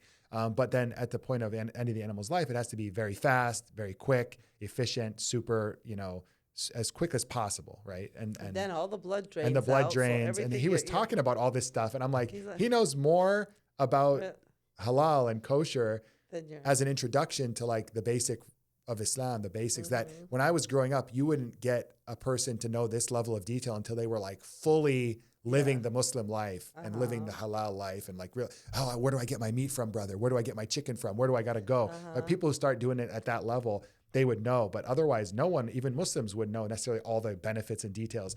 And I just thought it was really funny because it's like, it's ironic that these things are all like now popular and trendy for just being logical and rational and healthy and, good quality of life. Not because Not because of the dogmatism or the orthodoxy of the issues themselves. Oh, so I never knew that. Yeah. It's an interesting thing. It's all thanks to TikTok, folks. And thank TikTok and the young generation. So next time you tisk at your kids for TikTok, I mean, if they're on it for 6 hours, it's a problem. But there are some benefits, I guess. Okay, we're back. We took a little break there so we could pray Dhuhr and get warmed up again. Room was a little bit cold. So where were we? We were talking, starting to kind of jump into some of the interesting ironies or contradictions of practicing Islam and being Muslim in the United States currently in our modern times. And we talked about, the stuff with trends about food and halal and some of the interesting things about, things that we try to teach our kids. This is haram, this is forbidden, you can't do this, or you should do that, And then sometimes they the absorption of it through culture might be a more effective means than kind of trying to beat it into their heads with constant nagging and constant reminding. So I thought that was really interesting. So you raised a family, me and my brothers. So for those who don't know, I've got 3 other brothers. So we were 4 boys being raised in Iowa. Our family business was kind of grocery store, international, food market catered to basically the graduate student population that attended Iowa State University. So we had students from all over the world, Middle East, India, like Indian subcontinent students, people from Africa, South America. I mean, you name it, everywhere, literally.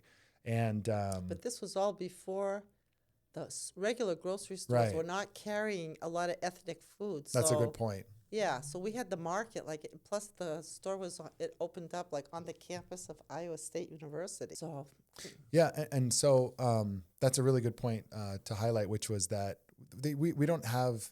Right now, we have the food scene that took off in the United States, and now you go into any standard grocery store in Chicago, like a Pete's, nearby is a big one, right? It's like a Greek chain, Greek-owned, I've heard, chain. Or you go into even a Jewel Osco, and there'll be an aisle of the Hispanic aisle where you've got all the standard Hispanic fare kind of stuff that you'd expect to see. Not as many like Jewel Osco, and maybe not necessarily, but some of the more regional grocery stores will then have, depending on the area they're in Chicago, in a big city, you'll have some basic Indian products, right? Like different jarred curries, things you can just quick add to a pot and then get like a curry meal, basmati rice, different things like that. So now it's a lot more common to find those things. Back when my parents started this grocery store business when we were growing up in Ames, Iowa, it was unheard of. You literally had, your little ethnic grocery store, and that's where you'd find your stuff, or you wouldn't find it. And so they basically had an aisle that was kind of, if I remember the first version of the business, we had an aisle that was African and South American, and some American stuff like cereals and kind of convenience-y items for people. We also had a Middle Eastern aisle. We had an Indian aisle. And then we had kind of where the two would meet in each aisle, where you'd have a little bit of Asian a mix. Foods, Asian foods as well. Really kind of a mix of everything. Some African items that were very rare back then, where you'd go to a grocery store. Never get palm oil, gari.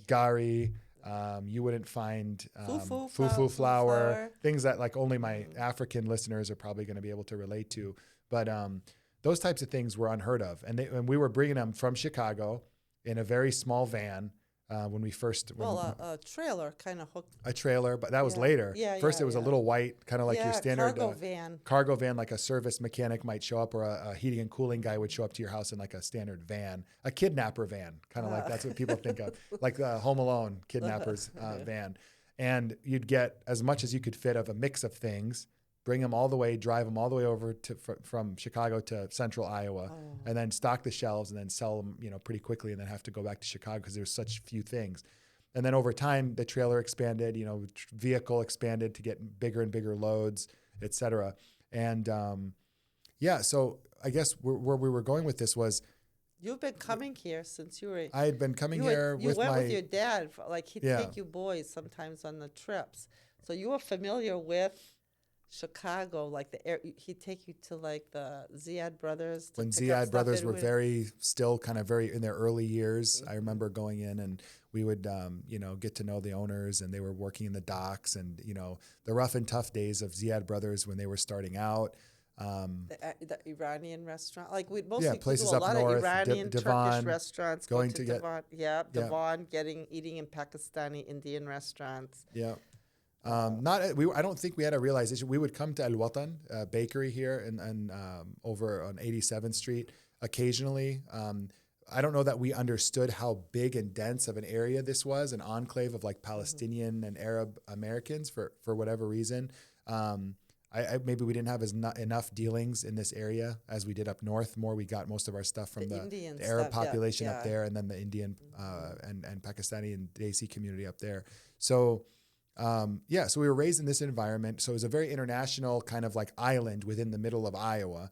But then we only lived in Ames with the business for so long before we bought a farm, like maybe 20 minutes, 25 minutes outside of Ames, which we went to school based on where we were living. So we went to school in a kind of small town, Iowa, rural community.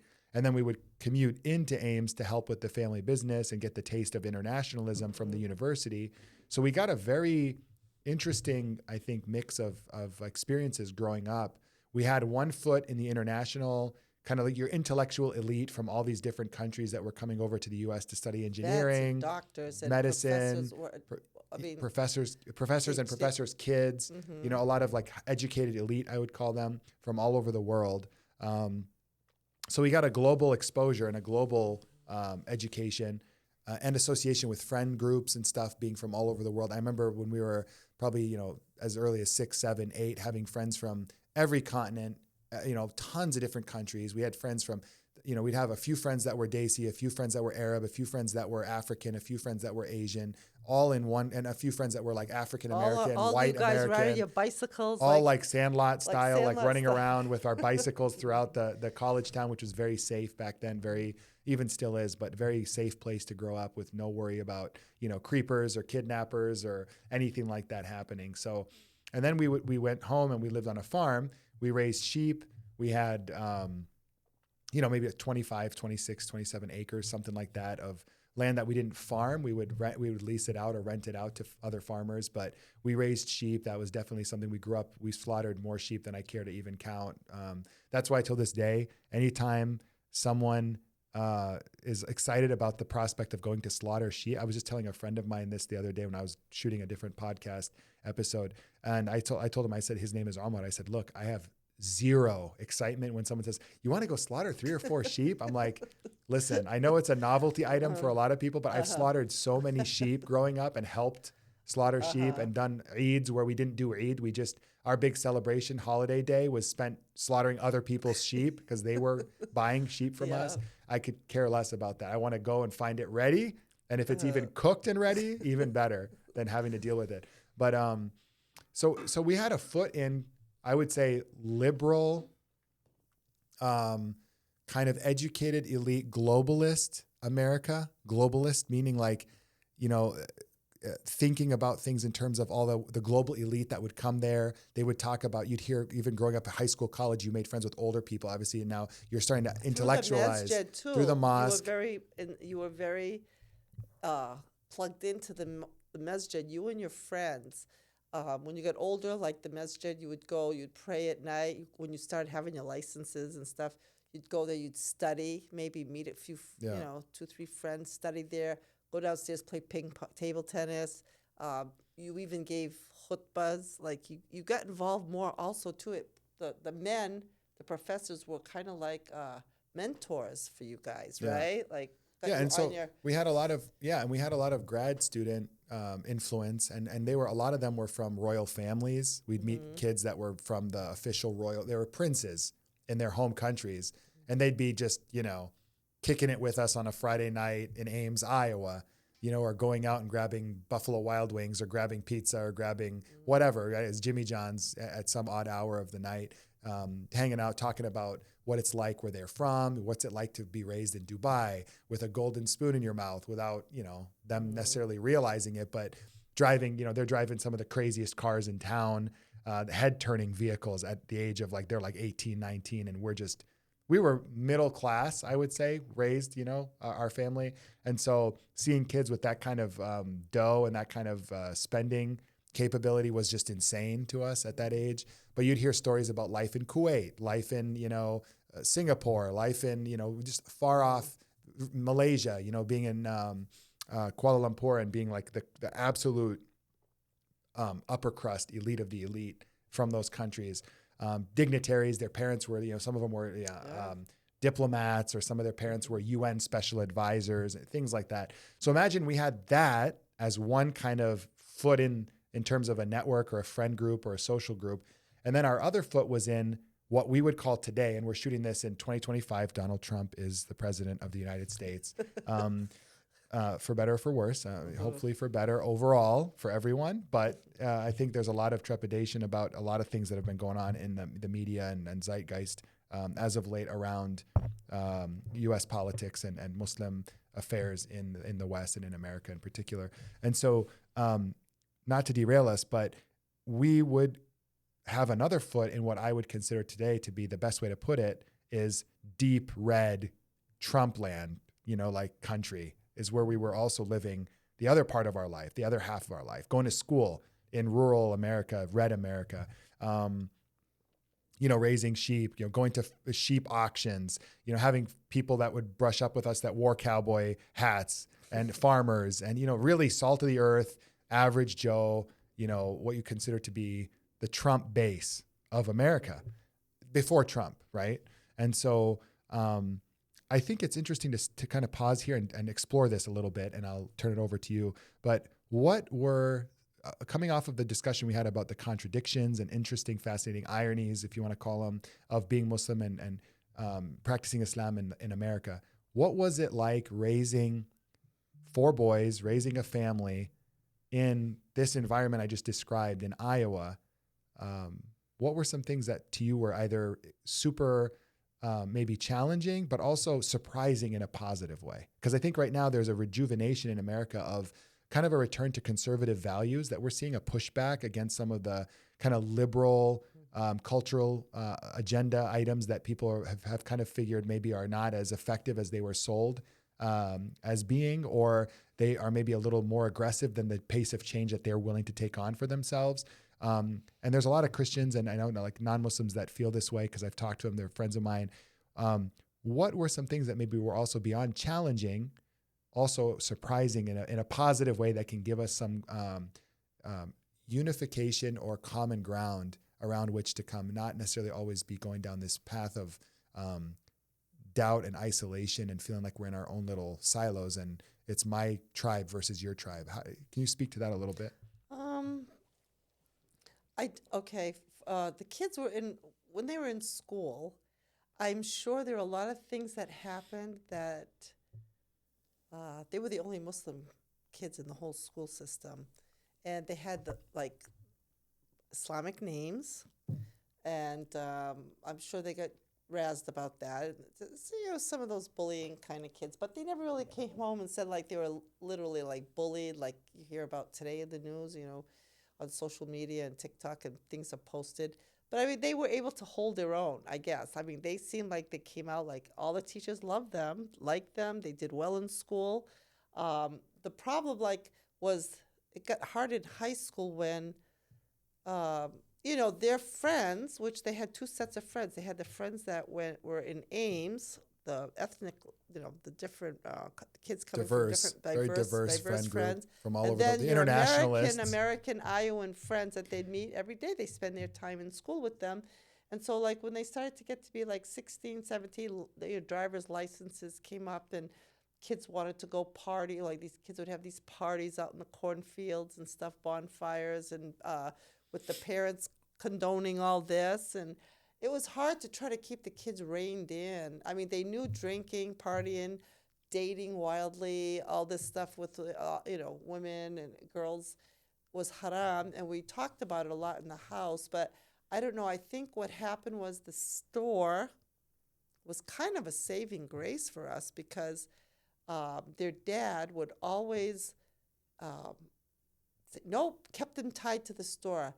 Me and your mom need the night off. You guys have to come in after school today and you have to work at the store till closing. So on a Friday night or Saturday, that goes to Friday night plans, right?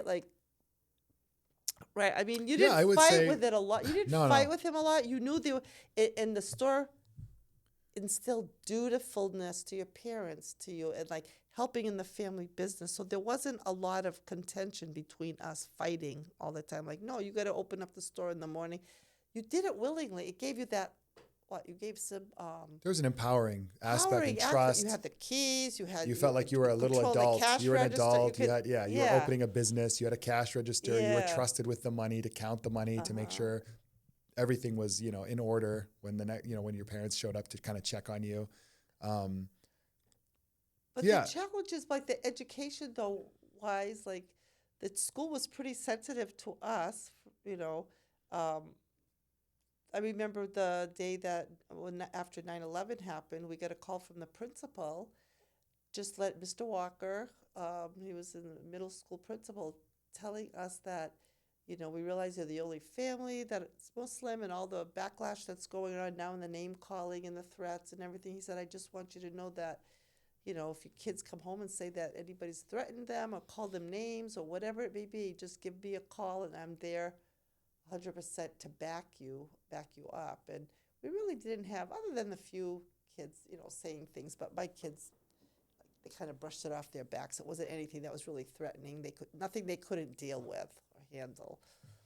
But I think the worst thing that I can remember post 9/11, 9/11 definitely changed things for my generation growing up in the United States in terms of Islamophobia. Not to throw the word around in a cringy kind of way, that a lot of people listening that are non-Muslim might think, oh, here it comes, Islamophobia. It's the new, victimhood kind of slogan to throw out to kind of score points with social virtue signaling or whatever. That's not the point. The point I'm trying to make is that there is something called Islamophobia. It's experienced by people who grew up in the United States and in the West. And it's just this, lack of education, understanding, familiarity with Muslims and Muslim culture. There's a degree, I think there could be racism involved for sure. I've experienced it firsthand. But I think the extent of it, before 9/11, really it was just, oh, your name's kind of different. You're a little bit kind of, maybe your cultural practices are kind of weird. Like, why don't you eat pork, whatever.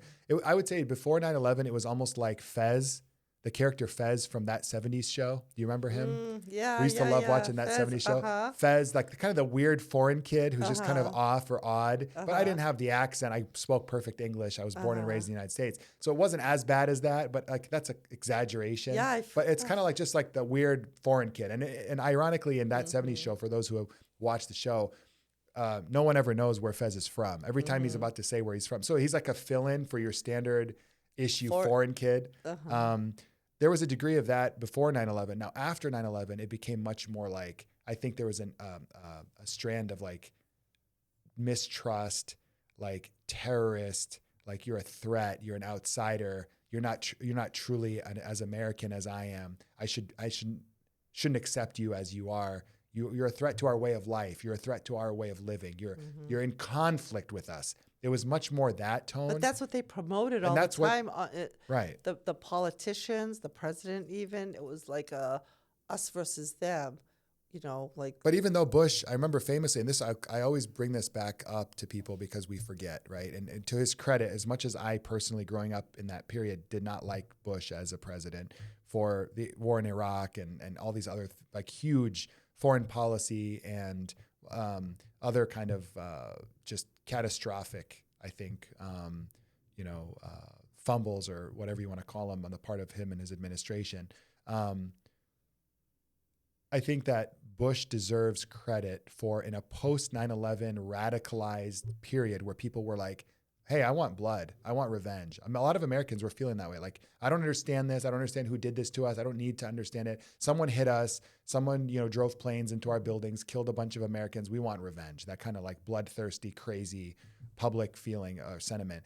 There was that. And in the face of that, he came out and he said that Muslims in America are not the enemy. Muslims in America are not the ones who did this. Muslims they don't bear responsibility for this. They shouldn't be targeted for this. They're Americans just like everyone else. Like, that was a big deal. Like, he could have very easily gone in a different direction and caused a lot of trouble. And despite him saying that and being repeated a few different times, I looked it up because I wanted to see a few weeks back. Like, do I remember that correctly? You can Google it. There are a lot of examples where Bush and, high profile meetings made a point to not alienate or make the Muslim American population a target. Now, the FBI and, you went into like the whole Patriot Act and stuff. There were a lot of other problems that came out of different things from the official statements of the president. But I think in general, the point was your average Muslim living in America is not Al Qaeda, right? So make sure people understand that was kind of the message that Americans were getting. And I think that it could have gone in a very different direction. Despite him saying that, there were still targeted. There were examples of killings of like people who weren't even Muslim just because they had a turban. Like the Sikhs that were Indian Sikhs that were targeted and killed in gas stations in rural places because people didn't understand what they were dealing with, and they went and they thought, oh, that guy's Al Qaeda. He's Al Qaeda, and they went and did a killing or an attack on someone or shot or whatever, assaulted someone who really wasn't even Muslim, but despite that, could have been, and it was a true hate crime. Those things did happen, and they do still happen occasionally in the United States. But by and large, I think that, occasionally you'd get a kid who would say something about your name, like Omar, or your name's my brother's, Mansoor or Yusuf or Muhammad or whatever. Or you'd get, raghead kind of term thrown out, or sand N-word. The sand N-word was a popular one for a while, but not to the point where like you couldn't go to school. You were, kids crying at home because they have to go to school and get into like a hostile environment. It was never to that. It was a couple of knucklehead kids at school that just thought they try it out, and it never really, luckily, caught on as like a thing with all the kids constantly pestering you with it. It was cut out very quickly for whether it's teachers or. From before that, everybody knew who you were. You had gone to school in that school system since you were in kindergarten, first grade. Yeah. Right? All three of you. Yeah, the rural area was like fourth grade. Yeah. So Nevada was fourth grade. For you? Yeah. Oh, yeah, because you went to Ames first. Ames, but in general, yeah, I know, I agree. Like, I think whether the administrators, the teachers had a part in making it positive. I don't know what happened behind the scenes, or if it was just luck of just being a, easygoing kid, funny, easy to make friends, likable, just, sociable person. I think that definitely helped. Sports, being in football, American football, not soccer, wrestling a little bit, basketball, trying different things out, connecting with people that way. It never became a huge detractor from being able to like live your life as an adolescent growing up in that period. But I don't know, from your perspective, was there anything that stood out as a challenge, or do you feel like you were very much able to practice your religion and your kids were able to practice their religion just like you would want them to? Yeah. Aside from obviously the things that are like temptations at a, as kids become as high school, teenagers and girls and dating and partying, like you mentioned, was there in the background that could have been an option. But I'm saying, as far as hostility towards Muslims and being a Muslim, did you ever experience anything that stands out to you that Muslim? From me? Even for you, yeah. Oh, I remember, over the years, I remember I didn't always wear hijab and cover. I had conflicting feelings about it. Like, I sewed a lot. I started out when I was in like 7th grade that we had to take sewing. And from there, I just learned everything on my own. I would make, for my kid, I'd make stuff for the house. I'd make curtains and cushions and pillows. And for me, I'd make like suit jackets, lined suit coats, all tailored with the skirts and the winter coats, lined. I used to make everything. I had so many patterns. And so having to wear the hijab, I always dressed modestly. I always liked that style, the long skirts, baggy pants with like a blouse, something to cover yourself. But when it came to the hijab, like the actual putting the hijab, the scarf on my head, I really had a hard time with it for myself. And I had a hard time particularly in the summer months when it was hot and humid. I was hot and humid in the summer. Oh, yeah. And I remember taking... July is brutal. And the other thing that was also conflicting with me is I wanted to still be the mom that could take my boys. Like, we lived right by a county park, like the lake, what was it called? Hickory Grove. Yeah. Yeah, it was beautiful lake. I used to love to go down in the summer months with the kids when I didn't have to work at the store, would go sit down there. They'd have one of those floating, what do you call it? Like a dock, floating dock. The kids could jump a wharf that you could jump off of. It was idyllic. We loved it. We'd go in the morning, and something that was really hot, we'd go back in the afternoon before sunset. We'd go swimming. And I liked to swim. I didn't want to lose that to be for me it was hard to give up I wouldn't wear a bikini or anything. I'd wear like shorts or something, long shorts and a t-shirt, not a t-shirt, well, maybe a t-shirt or a button-up shirt and go in the water with them. I wanted to have fun with them, and I wanted to ride bikes with them. And You didn't want to lose by being in the prototypical, archetypical Muslim attire, an archetypical Muslim female presentation or behavior. You didn't want to have that stop you from being able to be active and live your life with your kids with my boys in an engaging way and be a participant, not just they do stuff and you watch from afar. Not just drive them there and I sit on the bench and they do stuff. So one time we went swimming at the park and all the women, the mothers were there and they had their, whether 2-piece bathing suits on or 1-piece bathing suit, and I arrived with my long pants and a long sleeve shirt, and I got my hijab on. It was so hot out. I remember that day. It was stifling hot and humid. It's like a homemade burkini. Early burkini. Kind of. Is that what it was? Well, I was designing, trying to you get credit for the first burkini. in Ames. But anyway, sitting there watching the kids play and everything, and then everybody started getting up, after an hour, 2 hours, talking with the women. And my face, the thing with me is when I get overheated, like my face, when I get really hot, my face gets blood red, like you could tell, not necessarily sweating with wetness, but just puffy and red. Like I almost felt like I can't breathe. I was almost hyperventilating. And so here I am, my miserable self, right, trying to, say, oh, this isn't too bad. I'm having fun with my kids. And this kid, a young kid that I didn't see from anywhere in the park before, he wasn't swimming. It was like a kiddie pool anyway, splash pad for the young kids, pulls up beside me on his bicycle. And he just looks at me and he goes, hello, ma'am. And I looked at it, I probably went, hello. In my happy self suffering. He goes, I see you having fun, just chit-chatting, trying to break the ice with me. And so I thought, hey, he's a pretty cool kid, nice and polite, and, And so we talked a little bit and everything. He goes, okay, well, I got to go. He says, by the way, he says, I just want to let you know, he said, out of all the women that are sitting here at this, at the water park, he said, you are the most beautiful. And it was like, I didn't take it like beauty. Like, I just thought he's trying to, I don't know if he saw the misery on me and how I was suffering, but it was like, I didn't know if like I needed that at that lap. I just needed to hear something like it. I wasn't searching for it, but it sure broke the ice and made me feel a lot better. Like I thought, I looked at it like maybe God sent me that one little kid, just that one statement. And then there was another time in Ames too, right after 9/11, though I was wearing hijab. And boy, I can also be, my pre-Islamic Karen comes out, right? This guy, we pull up to pull up her to a stop sign, on the main road, the main drag in the town, and I'm sitting there, and he's on my left side, and he's screaming over from his car. He looks over at me. I just, I was with the kids, and I just turned my head, and he goes, hey, lady. He got really, nasty. He goes, why the hell don't you go back to where you came from? And I just looked at him. I just, yelled at him, shut up, Willie. He just, very non-Islamic for a woman to talk like that to somebody.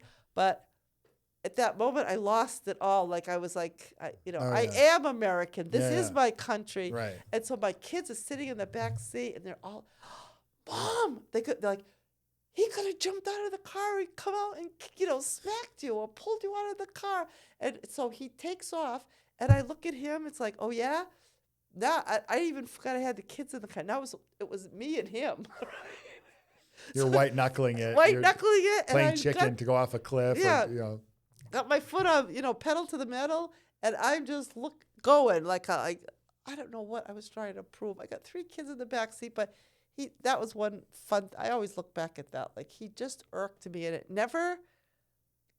I never thought that I would get so angry over him telling me, why don't you go back to the country you came from? Go back home where you come from, or something like that. So anyway, that was something funny. I don't know what kind of an example as a mother I was to my sons, but they saw me in action, I guess.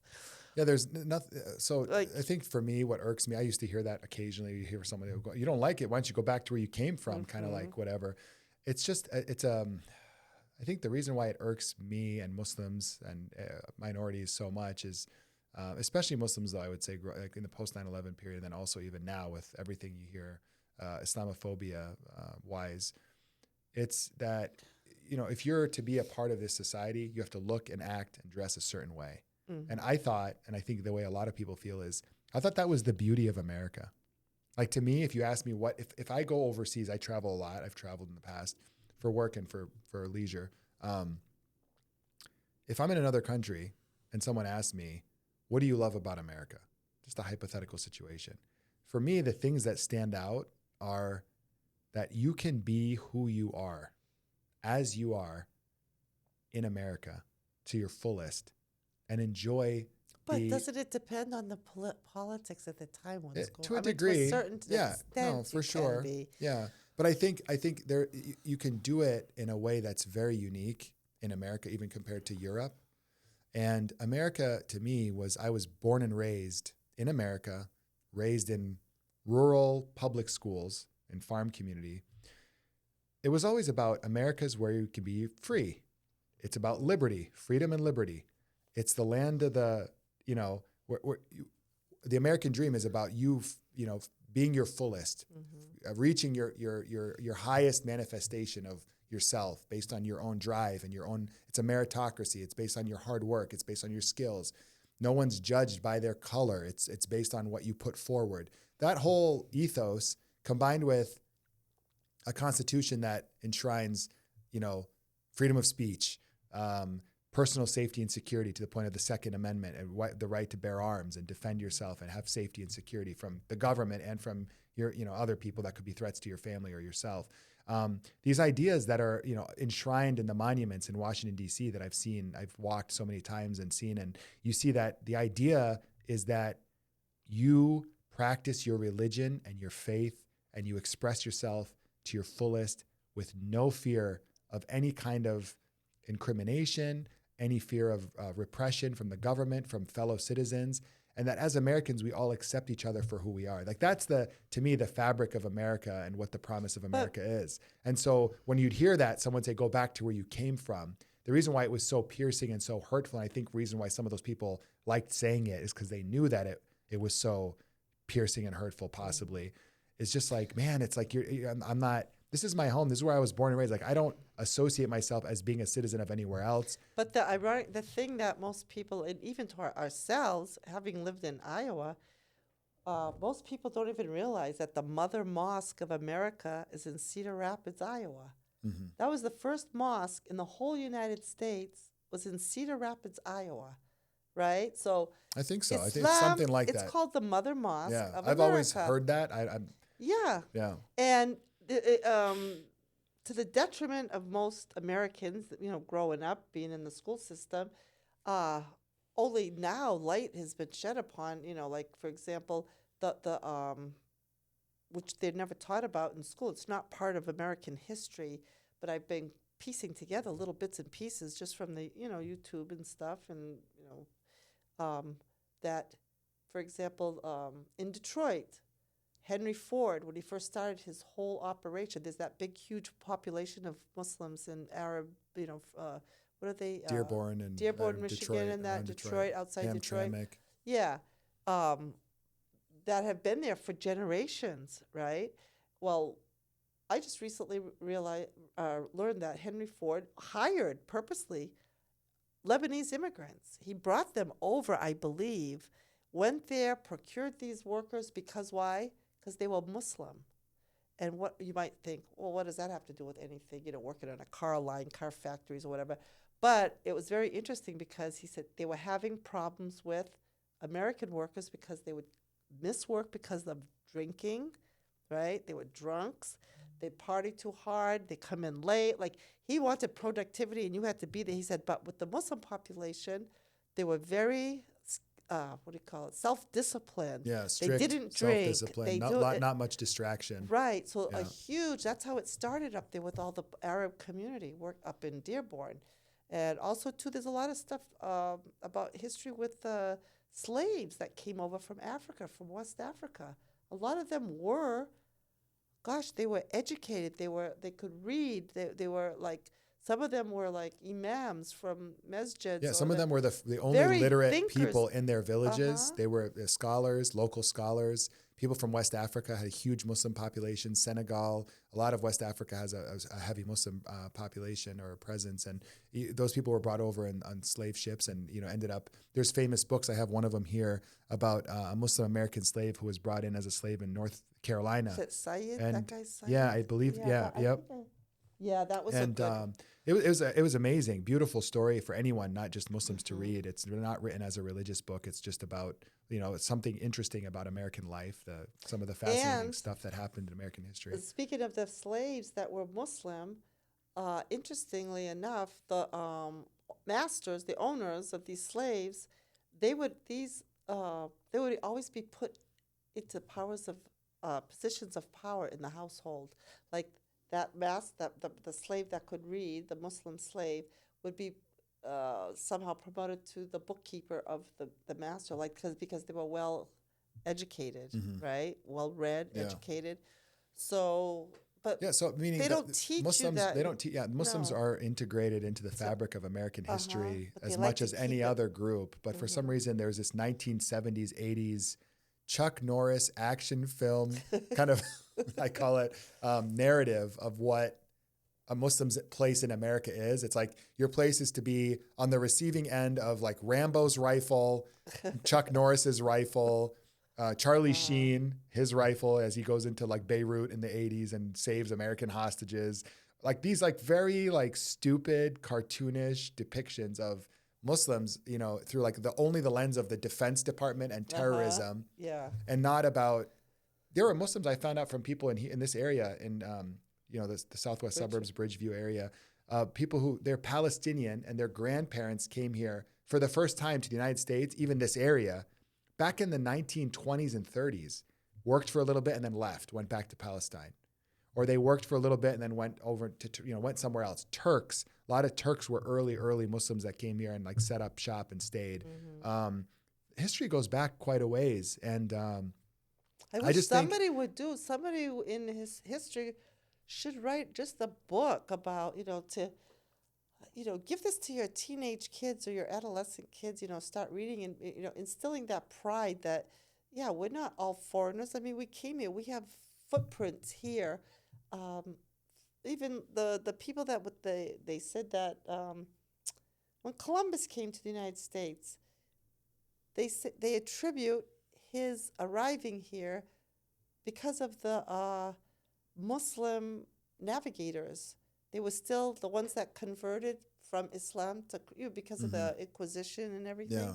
They were still Muslims, maybe Muslims in their hearts, but they had to outwardly show like they were Christians, right? After the Inquisition. And so they were lingering around in that area on the coastline, and Columbus hired Muslims. Because they were seafaring, navigation. Navigating professionals. They had the best equipment to navigate his ships to, the new. So, that's something that, young kids growing up, it's not just, basketball players like Muhammad Ali. Yeah, the who as fighter. much I love But Muhammad yeah, Ali, but there are meaning there are other examples that go back way further and are further not than just that. sports and entertainment. Yeah, very interesting. Comedians and sports figures is what people usually think of. It'd be nice if somebody could.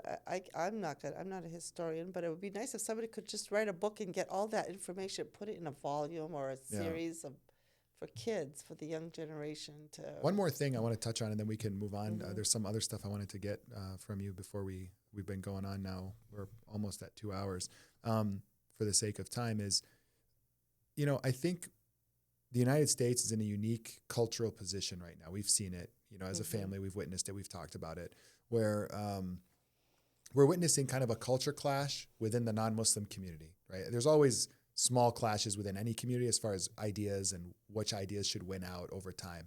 But the big one we're seeing in America is this push and pull between liberals and change agents and people who want to really radically kind of redefine things relative to what their conservative counterparts have always known and kind of relied on to anchor themselves into knowing what their identity is and what it means to be American, and in their minds what it means to be great, hence make America great again. And so I think that that conservative kind of rejuvenation, I would call it, or renaissance that's occurring. And I say that because when I was growing up, conservative, I'm not talking about religious conservative Muslim, I'm talking American conservatives. They were kind of like slowly becoming less and less cool, less popular.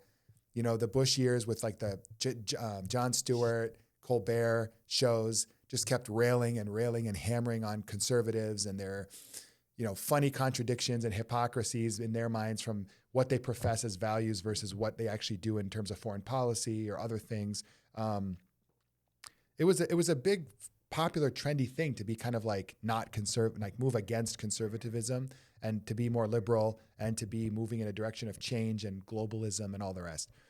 Now we're seeing, I would call it like a pendulum swing in the other direction, where the conservatives are the ones that are like the anti-establishment people. The conservatives are the ones that are skeptical of government. Before it was Chomsky and the left and, you know, Howard Zinn and those kind of people when I was in the early 2000s. And now the conservatives are the ones that are like the skeptical cynics of everything the government's doing and our foreign policy and all the rest.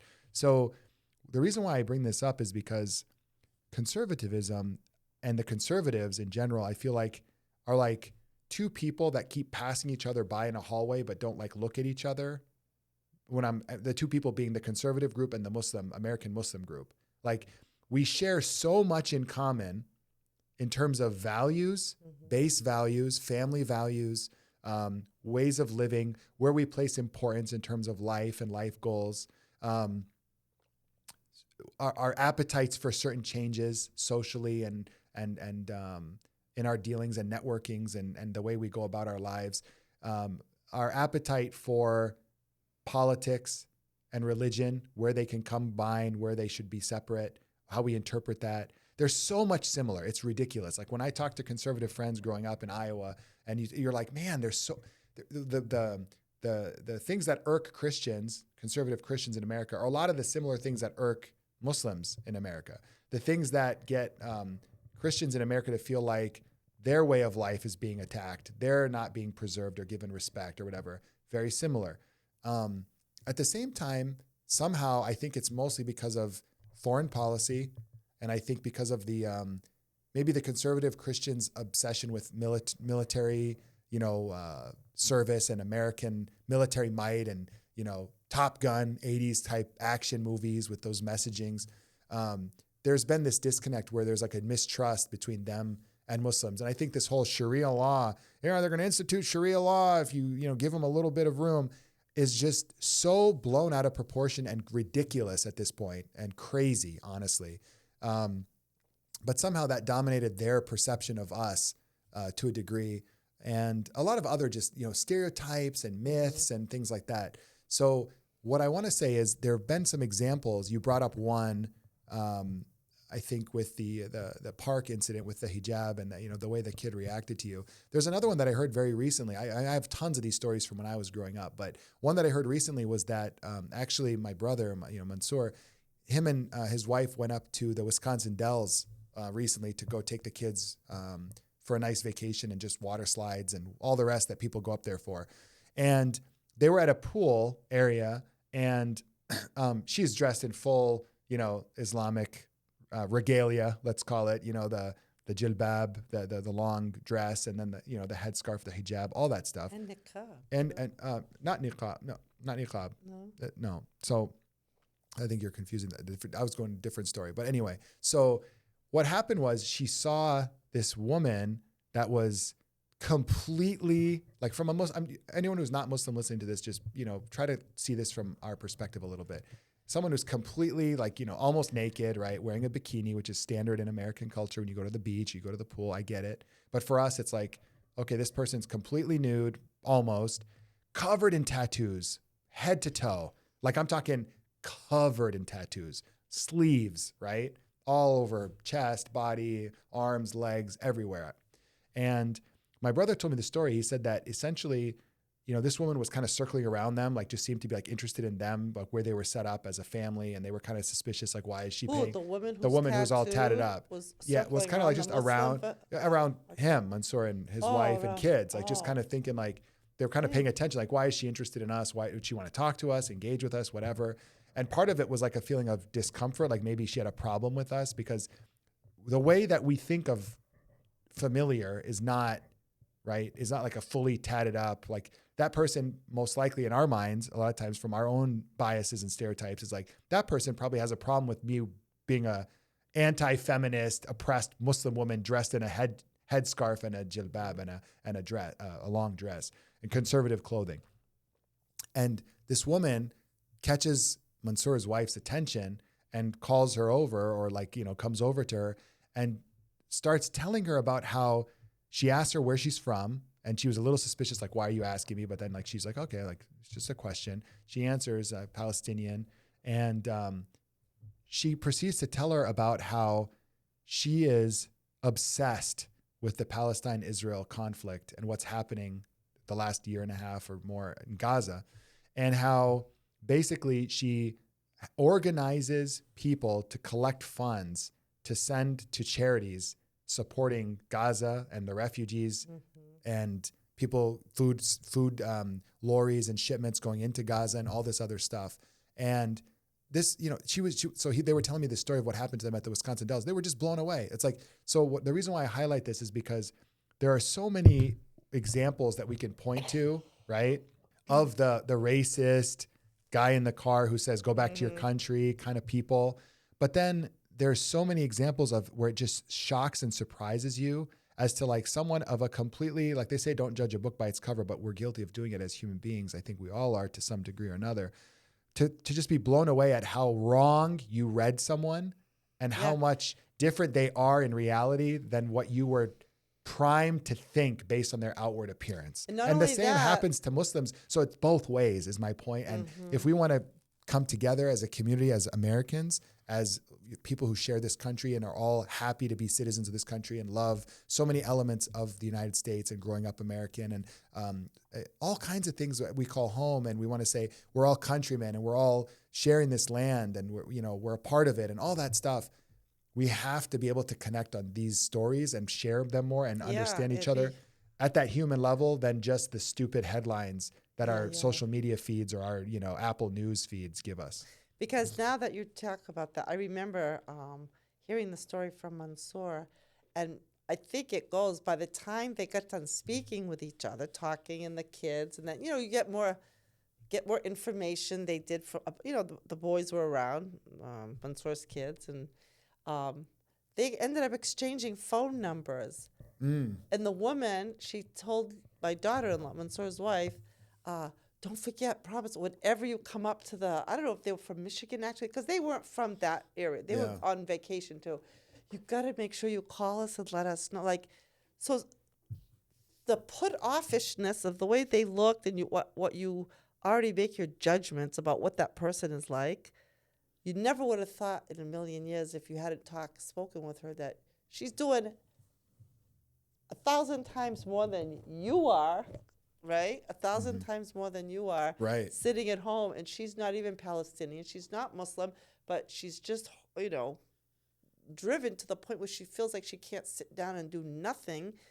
And she's an activist, and it's kind of like that whole going back to judging books by their covers and, Yeah, and that's something amazing. that I think all of us as Americans can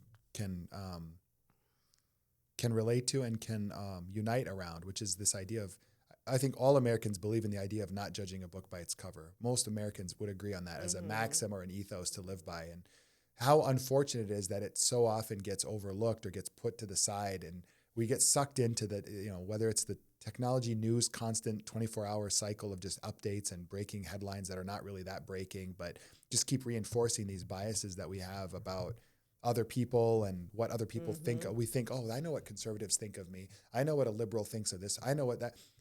Human beings are so much more complicated and have so much more nuance than those tribal those tribal titles on these different tents that people sit under. But we forget about that. We get sucked into it, even though we're trying not to. You can still get sucked into it. Yeah, you can very much. Anyway, so I want to move on to what were your thoughts or perceptions when I moved to DeKalb, and was there for 3 years, and then moved into Chicagoland, like suburbs. Never lived downtown, and then you started visiting where, like, when we were in DeKalb, I'd take you into Chicago where I started to discover like Bridgeview and like this whole unique community of Little Palestine, as it's referred to colloquially. But, and we get absorbed into like the restaurants and the culture and the foods, and you feel like you're in the Middle East. You visited Amman, you visited Palestine, you visited, Lebanon by just being in a certain little plaza or strip mall for a while. It was like a little escape into some other world. What was it like for you comparing now what you grew up, raised a family in Iowa, where everything was very different. Your own grocery store was kind of your little enclave of that, but wasn't like, you could go everywhere and find a million different variations of hummus, of falafel, of clothing, of, whatever it was, mosques everywhere. What was it like coming in and experiencing that for the first time? Oh gosh, I loved it. It was like I couldn't wait to come visit you. We'd take those trips, especially when you were in DeKalb before. We'd take a whole day of it and come to Chicago. I don't know. It's funny how my to come full circle, like the trips we used to make all those years ago when you kids were like 3 years old, 4 years old, driving. And there were times when Bubba would, he'd take you guys, all of us would come to Chicago and would be shopping like on Kidsey, or I don't know, he had his stops. The old water market downtown would, sometimes even sleep in the van, at night, like just to wake up and pick up our groceries and stuff and veggies. And just never thought, I don't know, when I look back, my life is, when they say full circle, there's several aspects of my life that have gone full circle. Never thinking that I would actually be driving out here now to Chicago to visit you and get to stay for a while, right? Get to know the area, get to go shopping, go to Pete's, go get all the vegetables, the stuff that we used to have to haul by the cargo van, right? It opened up I don't know, I loved it. I was like, I hated that you left Ames, that you had to move so far away. But especially once you moved to Chicago proper, like the suburbs, I mean, like you lived first in Oaklawn was your first move, yeah. But even that was like, never thought that would happen to me. Like, and then the other thing, like speaking of life going full circle, I used to sit when we'd go, back then we didn't have any navigation except a map, right? Like a real map, a physical map. A physical map, and I would be the navigator, and your dad would be in the driving, and oh my God, we get into such big arguments because I'm supposed to be paying attention to the roads. And, after so many blocks, you're going to take a right and a left. And then I get easily distracted by looking at the stores and the stuff passing by me. And then we'd miss the turn. And, oh, my God, I'd get yelled at. Yeah, all those kind of things. Everybody's probably remembered having those moments before there was GPS. But so all the times we used to cross over to come to Chicago, I'd be in the van thinking, when I crossed that Mississippi, I would be going, oh my God, look at these people that live, look at this place, look at these towns. And I'd see the old historic, what is it called, the scenic route. And I'd be going, if only, and and then you moved, that was when I was, when you kids were little, then you moved to DeKalb. So I had to make that same Highway 80, over the Mississippi, LeClaire, and, cross over. And I'd always fantasize and dream like, oh my God, these people, I'm going to come back here someday. I'd always say, I'm going to take time, even if nobody wants to come with me, I am going to come on my own on a weekend, and I'm going to explore this little area, because somehow that water, the Mississippi, it just was like calling to me. And then it wasn't until then you moved to Chicago, and I had always still the same path. But then when Mansour got his job offer with John Deere to move to the area, Davenport area. Quad Cities, yeah. Quad Cities. And ironically, I couldn't, and surprisingly, makes me want to cry just thinking about it. They moved to, so my brother got a job, and he moved to a town that coincidentally for American Muslims is called Cordova. So we always laugh. We make jokes in the family that he's Cordova. Mansour al-Qurtubi. He's the he's the Cordovan, especially when he says anything that seems slightly like scholarly or religious when it comes to us discussing Islamic issues. You're like, oh, that came straight out of the lips of Mansour al-Qurtubi. So you've got to take it. But because we had, we could have lived in Davenport, Bettendorf, you know, bigger city and stuff. But because we came from Rhinebeck, right? We bought an acreage. We are just, since Nevada, Iowa, raising the kids with the sheep, we like being out in the country. Some of them We raised love like them. sheep, would you No. say? Or We like Yeah. the country. I mean, it's just nice to have that autonomy, that freedom, I mean, I don't know, the nights with in Iowa, the big vast skies lit up in the summer. Merca, What's Merca, you know, MERKA, America. Oh, Mer- America. No, this Oh. this is that moment where like people who are non-Muslim are like scratching their head, possibly going, man, I didn't realize these people were so much more American and human and down to earth. I hope that's what people are understanding, because honestly, like it's America is a beautiful, majestic, breathtaking, diverse, complicated, fascinating place. It's a beautiful place to be born and raised and grow up and live. And even if you're an immigrant, to live outside of just the financial, like people think, oh, immigrants, they want to come here and make a living. Yeah, that's But part they of it do. for That's sure. right, yeah. But it's the promise of the freedom and going from, you could get on a road trip and go from the farthest east to the farthest west in the United States and not have a single military checkpoint. In other countries, people are checkpoint. When you Papers, you can stop at a travel checkpoint, without- give me your papers. What Yeah, are you? Who are you? travel What's your family documents. name? What's your official religion? What's the official nationality?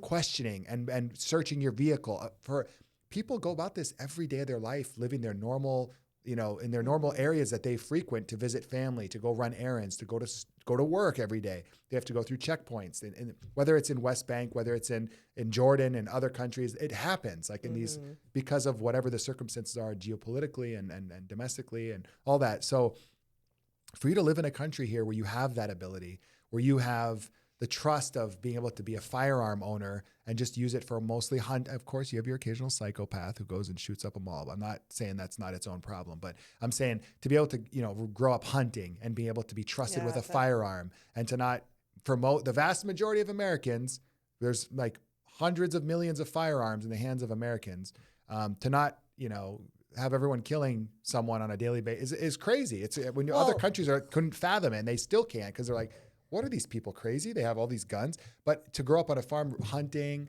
to learn how to shooting things, the vermin that keeps attacking to your feel like you're chickens empowered and have that freedom and liberty. And like, there's so much that Americans, I just want to say, the message I have on this topic is that I wish I could echo from the tops of buildings, is that there's so much that Muslims are proud of as tenets of America, that people just don't realize how much they have allies in Muslims around some of these issues, versus always thinking that they're antagonistic or the antithesis of the opposite, rather, of the American dream or the American ethos or whatever it is. So I think it's so unfortunate, but I'm, hoping that as time goes on with, social media and podcasting and stuff, we can get the right message out more and more. Anything else you want to say about this area? What do you love most about coming here? And you said about Columbus, he had a Muslim navigator. So are you saying that hummus and falafel possibly were the things that fueled the voyage and discovery of the New World? Because I want to segue into hummus and falafel. What is your favorite food? What are your favorite places to go to when you come to visit us here in Little Palestine? Well, one thing is, I mean, it's not like I live for falafel, but because I can't go to a restaurant and get it where I live. Yeah. I mean, you could make it from the box. It doesn't come out good. Yeah, I mean, there's other ways to get around. But just to be able to just drive up, the drive-up window, you get your falafel, get the bag, you open it up, and it's warm from the bag. I love that. Or all the baked breads, the hummus, I load up on stuff to bring back home, put it in the freezer so that if whatever you want to make, you've got an array of all different kind of bread. Feeling them fresh, like it makes me like just want to takes you drop. there without traveling to the Middle East. You feel like you've escaped to those places. The sweet shops, and now there's all kind of Arabic, what do you call it? Yemeni coffee houses, coffee shops, businesses opening up now with new blends of coffee. They're to just out of this world. You never thought, so you have all that. You just sit and think between for 4 people, where do you want to go now? What do you want to get? What kind of sweet do you want to get? You can just go out at night to just get out of the house, spend time with the kids, and just go sit down and eat like kanafa, or, without having to do anything. Where we come from, if we want kanafa, you've got to procure 5 ingredients from 5 different sources. I mean, you can try to bring it still, together, and it's just not the same. Yeah. No, and everybody has their own, especially in the summer with the different trucks and the food trucks that you can go and get sandwiches, fresh sandwiches, whatever. I don't know. It's just everything. I stock up when I come here. I always try to bring back stuff that I know that I'm going to need, that I can't get. Unless, we have international. We have Arabic stores, Middle Eastern stores in maybe Moline and also Davenport. They have some in Indian, Pakistani. They have the Arab foods, but it's just I got to travel down there to go get it. Here, but the restaurant scene is just not the same. No, the restaurants, you don't have the choice. Not on the same caliber either, as far as quality and taste. And to be honest with you, I live with a daughter-in-law who, I don't know, to go out and spend that time and the money to eat food Middle Eastern when you have like the chef's a living right in the house. Like, why? He knows how to make it really, really well. Really knows how to make it. You can just come as you are, to the table. After that, go outside, light a fire. You just quoted Nirvana. Come as you are. We don't go out. The food scene, I'm sure there's a lot of Arab, Middle Easterners that want to open, the gyro sandwich shops and stuff, but I don't know. We just have, everything. My daughter-in-law knows how to cook everything, and so we always have traditional food at home, and it's really good. So one last thing on this area that I want to say for your, if you're someone who's non-Muslim, average person listening to this, hopefully if it reaches those folks, is you can come to Chicago, come to the southwest suburbs, come to Little Palestine, try the food, try the culture, go to a Yemeni coffee shop, go to 87th and HaRLeM and try out some of the plazas and the different shops and just explore and lose yourself in some of the different the gold shops, the jewelry shops. There's so much to be had in terms of this area as far as exposure to, if you've never been to a Middle Eastern country, to get a little sense of it. What I would say is, if you see all that and you see how densely packed this area is with Middle Eastern stores and businesses and families and people in school systems and local government, it's amazing. It's a really unique place in America. I just want to finish one point, which is that with that, if Sharia law was ever to be something that crops up and threatens to undermine the United States of America, it would have happened here. It would have happened in Dallas, here, Detroit, New Jersey, and a few parts of California where there's such huge Muslim populations. It would have happened by now. It's not a threat to the United States of America or to you. I promise. Sharia law we'll do a podcast episode. My goal is to do one on just the Sharia law and just kind of unpack that for people. But I just want a simple example I want to give is when Muslims sit together, and I think you'd agree with me on this, not just because you're my mom, but because you understand it this way. If we talk about, if Middle Easterners are sitting together, or Muslims are sitting together, converts, people like you, Sharia law, the thing that we're thinking of when we think of Sharia law, which is the application of like Islamic law, Islamic jurisprudence and Islamic law, is about justice, equality under the law. Not equality in the bad, cringy sense that people talk about today. I'm talking about equality in terms of outcomes when you go to seek legal legal regress from some kind of issue or offense or harm that's occurred. It's the law being blind to who it is that's a defendant and who it is that is actually a plaintiff. Like, meaning, doesn't matter who your lawyer is, how much money you have, right? It's the idea that the law is blind and that therefore it's just, that concept. Sharia law to most Muslims, if you're talking about it in a political sense, is that the weak won't get harmed or taken advantage of by the strong. It's that the rule of law is upheld across the land consistently. These are the main things that I think, if you're really thinking about like, what do people in Syria right now who have a lot of kind of uncertainty about what's going to happen with Syria, with what's been going on over there, or in the West Bank, or in Jordan, or in Egypt, or you name a country that's had its own issues in the past politically. When Muslims sit around and are drinking coffee and they're with people they trust that they can have these honest conversations with, and they say, what's so beautiful about like the idea of Islamic law? They don't when you really put it to the test and you want to say like, what does it really mean now that you're living in the West? It's not that I want a Arabization of the Western or American political or legal system. They just want a system. They're coming from countries where this isn't always the case. They want a system that protects its citizens, is equal, fair. You know, there aren't people that can knock on your door in the middle of the night and walk into your house. Due process under the law. These things that are basic foundational tenets of American constitutional democracy. And so I just want people to understand that a little bit of a soapbox that I got on there with that point. But I just want to drive this home that Sharia law and this idea that you should be afraid for some reason, which I heard growing up like in the Midwest. That's why I talk about like in Iowa, like, oh, Sharia law, they want to take over. They want to, there's like a mistrust. There should not be. Really what most people want in any legal system is the same thing, which is justice and fairness and equality and due process. Mm-hmm. And so another one of those things that I keep saying is like it's a unifying point and a point of common ground between us and conservative America that I think is always lost in the messaging of the media. So anyway, switching gears, we're going to talk about final thing for today's episode, which is my mom's passion, hobby, ever since I was a little kid, was always sewing. And I had her bring in some samples, some things, because I think there's a lot of benefit in talking about sewing and her sharing some about why she's so passionate about it and has stuck with it for so many years. And also the benefit that it could give to people in terms of their own, activity to do with kids. We're all looking for things to do with kids without screens nowadays. I struggle with it myself with my kids, try to keep them off the screens. I'm sure other people do too. So yeah, take us away. What is it about sewing that enamors you so? I mentioned earlier that when I first started out, I was mostly in garments, coats, skirts, pants, you name it, outerwear, things for the house. Then I was living in Ames, and there was a woman who lived across the street from me. She was an American woman married to a Muslim man.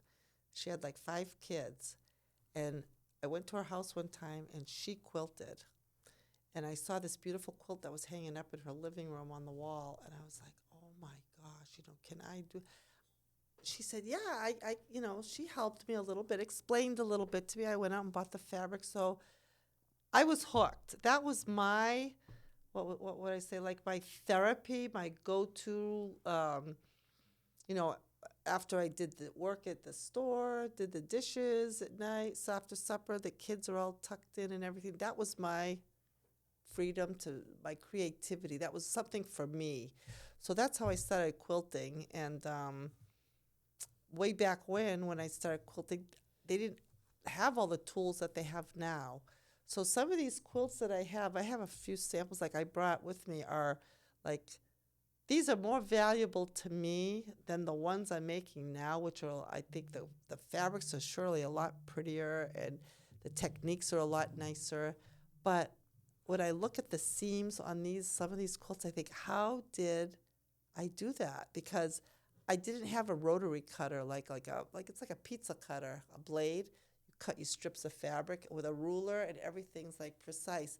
I didn't have at that time we didn't have the internet, so I didn't have the means to like follow particular women quilters, find out, pick their brains and listen to little podcasts, they talk about like tips and tricks. And so I had to kind of navigate everything myself and figure out like it took me a long time buying fabric, the colors, how did the patterns fit, and how, I don't know. And then quilting by hand, that's like in the old days, like the pioneer woman used to sit and like, now I just, you go through the machine and you quilt the top when it's all three, like your backing, your batting, and your front top is together.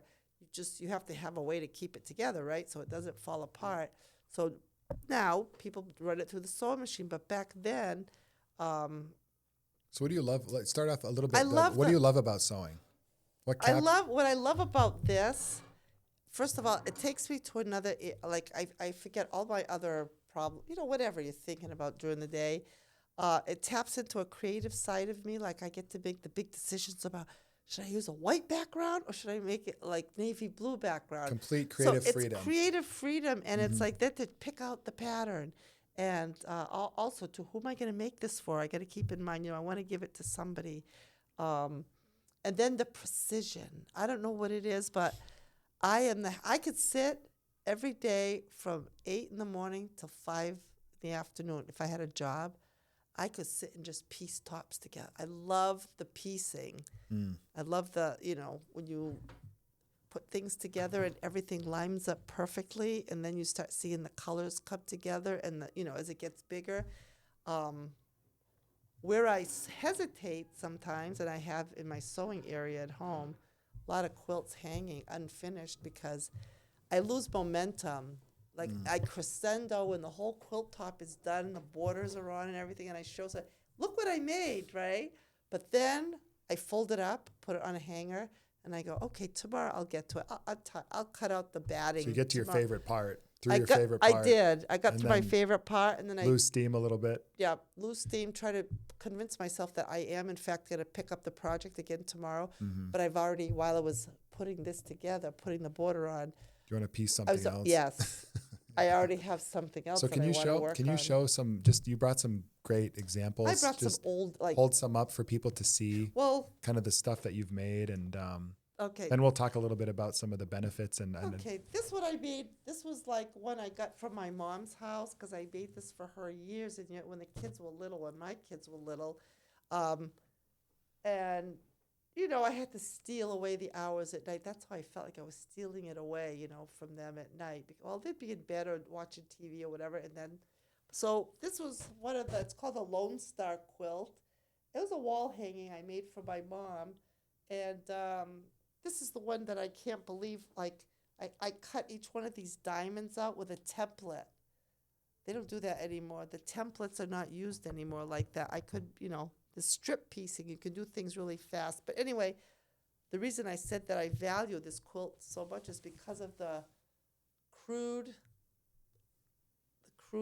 methods that I use to get all the pieces cut out and then stitched together. And then actually this one is hand quilted. The whole quilt is hand quilted, which I never would do that today, ever. Okay. But that's all I knew at the time, so I did it. It took hours and hours to. So I have this from my mom that she used to keep on the back of her sofa, over the years. I don't know. I don't think she ever hung it actually. So, and then this one too. This is kind of, since we lived on a farm in Nevada, I kind of made like a little country kind of, just bright colors, teapots and stuff like that. Remember it used to hang in the kitchen? Try to keep your mic closer, Mom, because I want to make sure they catch what you're saying. Yeah. Remember we used to keep it in the kitchen on the wall between the counter and the stove? Yeah, I recognize that. Yeah. Huh? I recognize it. Yeah. I haven't seen it in a very long time. Yeah. So I took that out. Actually, it wasn't finished. It took years. I kind of stopped in between for somehow I stopped. But then this is machine quilted though after, but I had to go around by hand and stitch all these little, to keep the edges from fraying. So, I don't know. This is an older one, from my beginning days, but kind of finished in more recently, because a lot of times, I have a bad habit of I start something and then, I don't know, something spurs me to do something else, and then but the reason I love this is now, this is so special in my life. I feel so special because I have, how many? 7 grandsons and 1 granddaughter, right? My granddaughter lives in Kansas City. I don't see her that often, the distance. But however, my grandsons I see quite often, and they've seen me. They've always seen when they come to visit me. They'd come in my room, and sometimes most of the time I used to have my sewing area set up in my bedroom, and it would be just a just a disaster. Well, stuff stuffed under my bed and my totes with the fabrics, and they got interested. They'd see me cutting with the rotary cutter, cutting my strips and stuff, and so they kind of grew up with it, you know, seeing Meme do her thing with her fabric, or having a wall hanging half pieced together, hanging on her bedroom window, on the wall. So to make a long story short, they started to get interested, and now I have one grandson, right, Elias. He quilts. He's done phenomenal. I mean, he's really picked it up because he was the artsy kind of kid that liked to color and paint, and since he was a little Crafts. kid, craftsy stuff. Elias likes doing stuff with his hands and crafts and getting things like attention to detail, and he really is into that. So he found a liking to sewing. That's your son. That's my Elias. son. He loved to sew, and then I was amazed because he picked up on all the the angles, like the half square triangles and the rectangles, and he can figure out stuff. Sometimes he just looks at a picture and he'll come up with a pattern, and then he'll call me like at night when I'm in the basement sewing anyway, and he'll call me, "Hey, Meme, I just want to show you what I made." And so I think it's a great thing because it taps into keeps up his creativity. You're not going to be coloring when you're 10, 11 years Right. old. So it keeps with the color schemes. He picks out fabrics. He chooses the patterns. He sits on his mother's phone sometimes and goes to Pinterest and Planning, attention to detail. How big do I want to follow make through, it? How many squares am I going to finishing need? what you start. Yes, Lots of he's lessons. really good. And then my another grandson, Abdullah, that lives with me, he's kind of like getting into it, but I wouldn't say he's like he was. I mean, he knows how. I think they want to all use the machines, right? I have an extra sewing machine. They love just making seams and going up and down and making. So they start out with like little like trivets, or what we call the mug rugs, things like that. Placemats, teaching them straight line sewing. They have to keep the line straight, but anyway, all of them. So I have Abdullah likes to quilt. He likes to sew. He's made some things before it. Now my Abdulaziz also, he's a little bit younger. He likes to sew. And the funniest thing is their brother, there's another one, 4 years old, that all he wanted this year for the Eid was a sewing machine. So his mom went out and she looked on Amazon to see what was out there. And sure enough, yesterday, she got him a sewing machine. It came in, and he couldn't wait this morning to call me and say, "Meme, wait till you see." So he had the bobbin in it. They know all the terminology because they've heard me talk about this stuff, for years.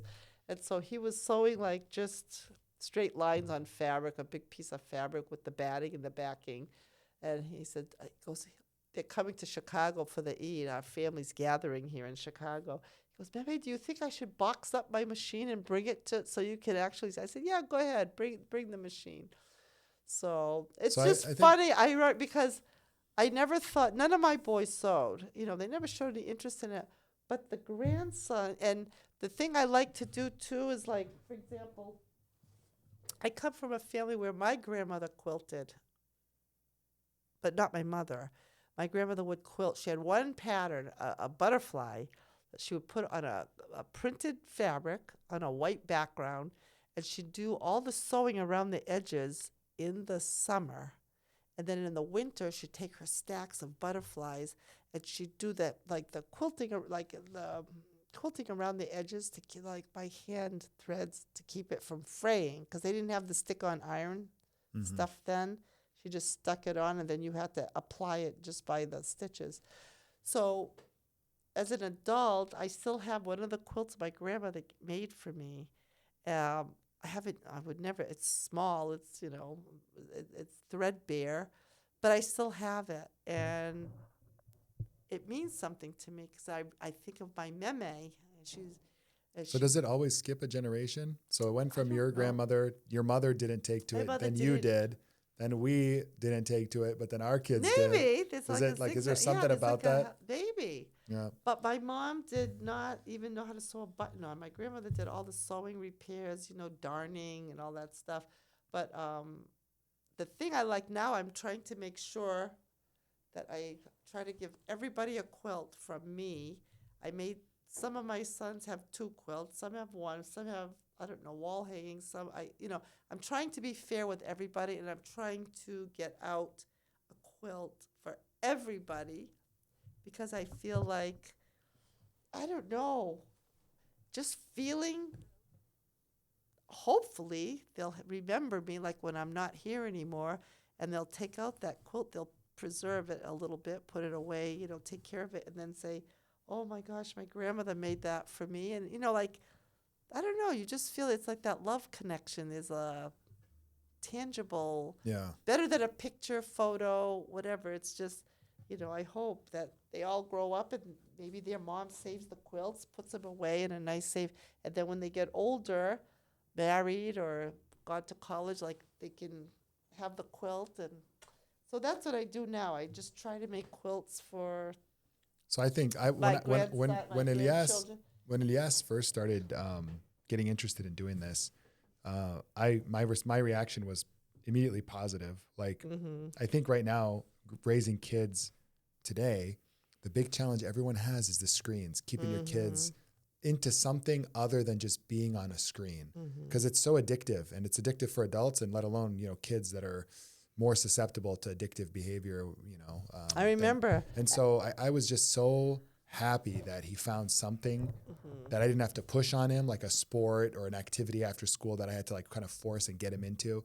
It was just he had a natural inclination to it, loved it, started doing it, and I was like, oh my God, like if I wish I just can't get the older one, my first son.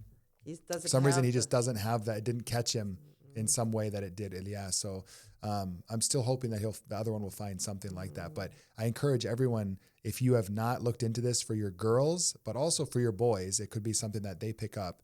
Who knows? Your boy could end up being. I looked at it like this. Hey, my son could end up being the next. What is it? I don't know. Gucci magnate or. What are the other fashion house, like making Islamic clothing or Muslim clothing brands, or you never know. Also, just skills, basic skills, learning how to do those things. Being neat.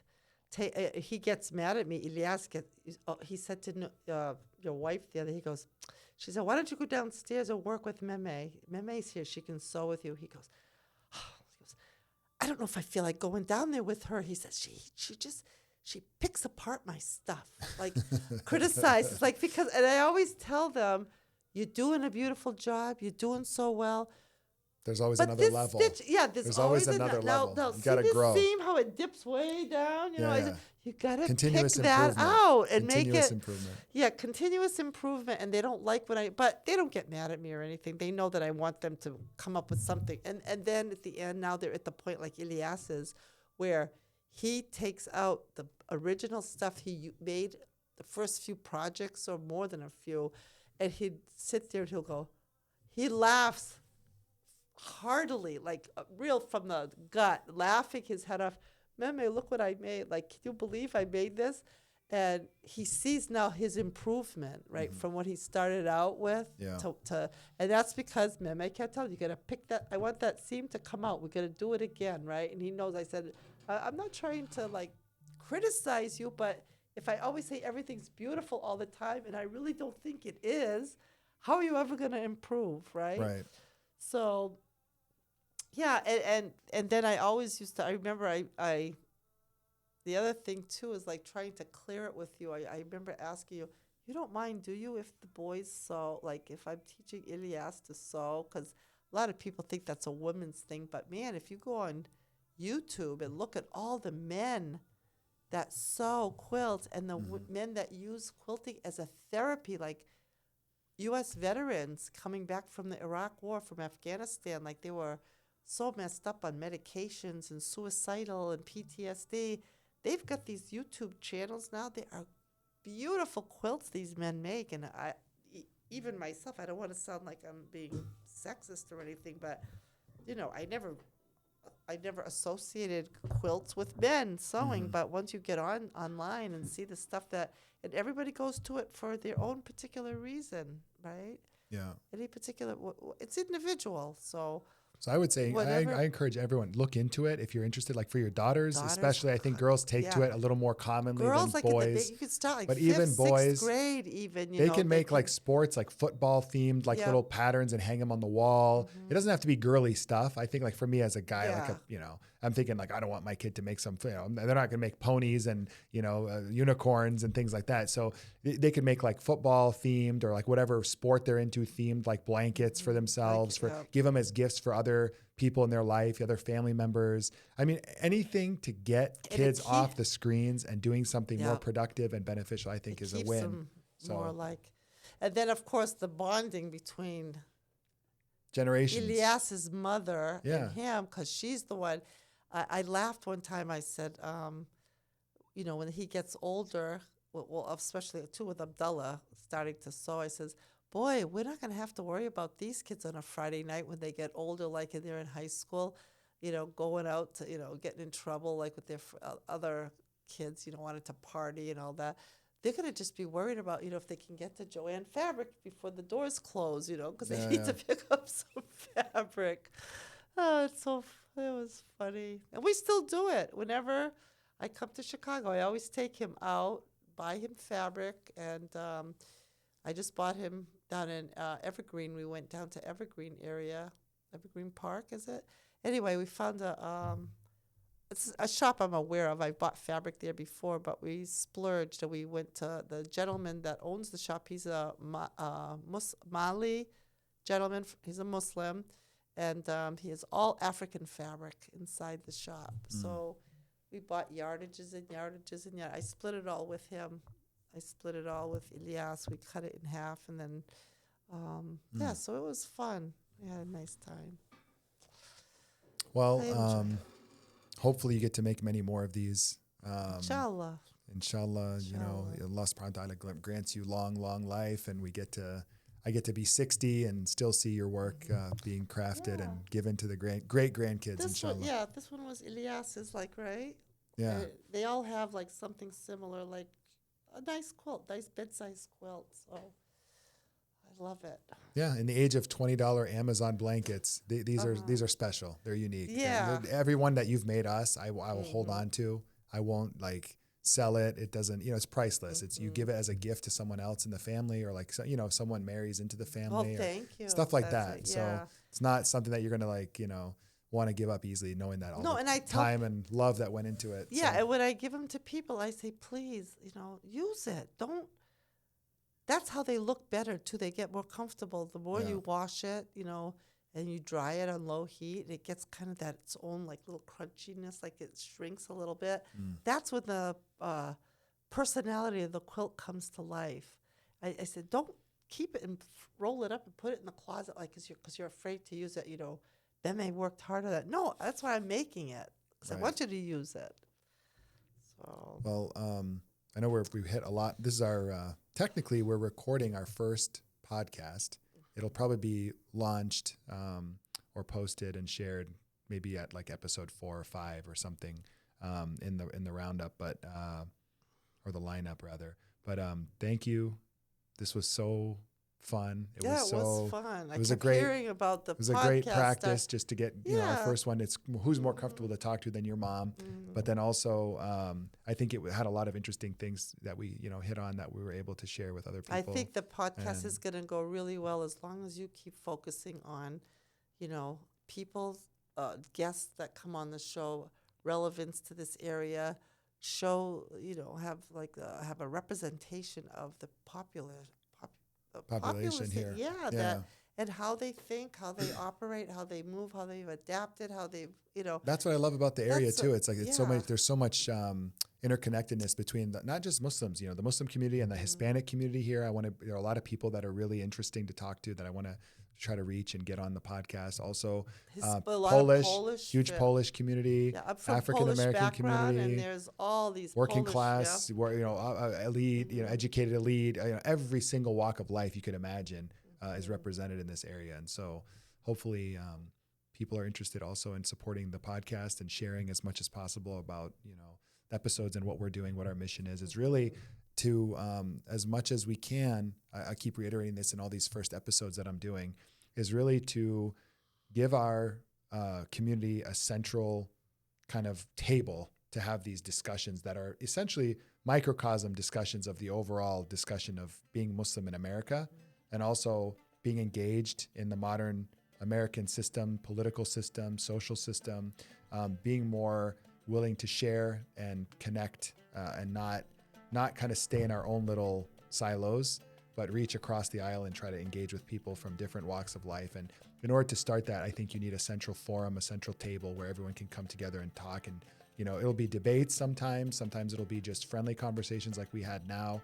Other times it might be a little more intense, but I think we need this, and we need people to support it by sharing it as much as possible with people who are Muslim and non-Muslim. Very important. So anyway, we're at like 3 hours. Thank you so much. Goodness. I know we're both kind of like tired. We don't have the stamina for long form podcasting built up quite yet, but we will someday. Thank you so much. I really enjoyed the conversation with you. I enjoyed it too, getting away. Learned a lot about you, even though you're my mom. I've known you my whole life. But, thank you so much. And 3 more hours till breakfast, and then keep that in our minds. Okay. Thank you, everyone. All right. We're out of here. Assalamu alaikum. Signing off. Salam.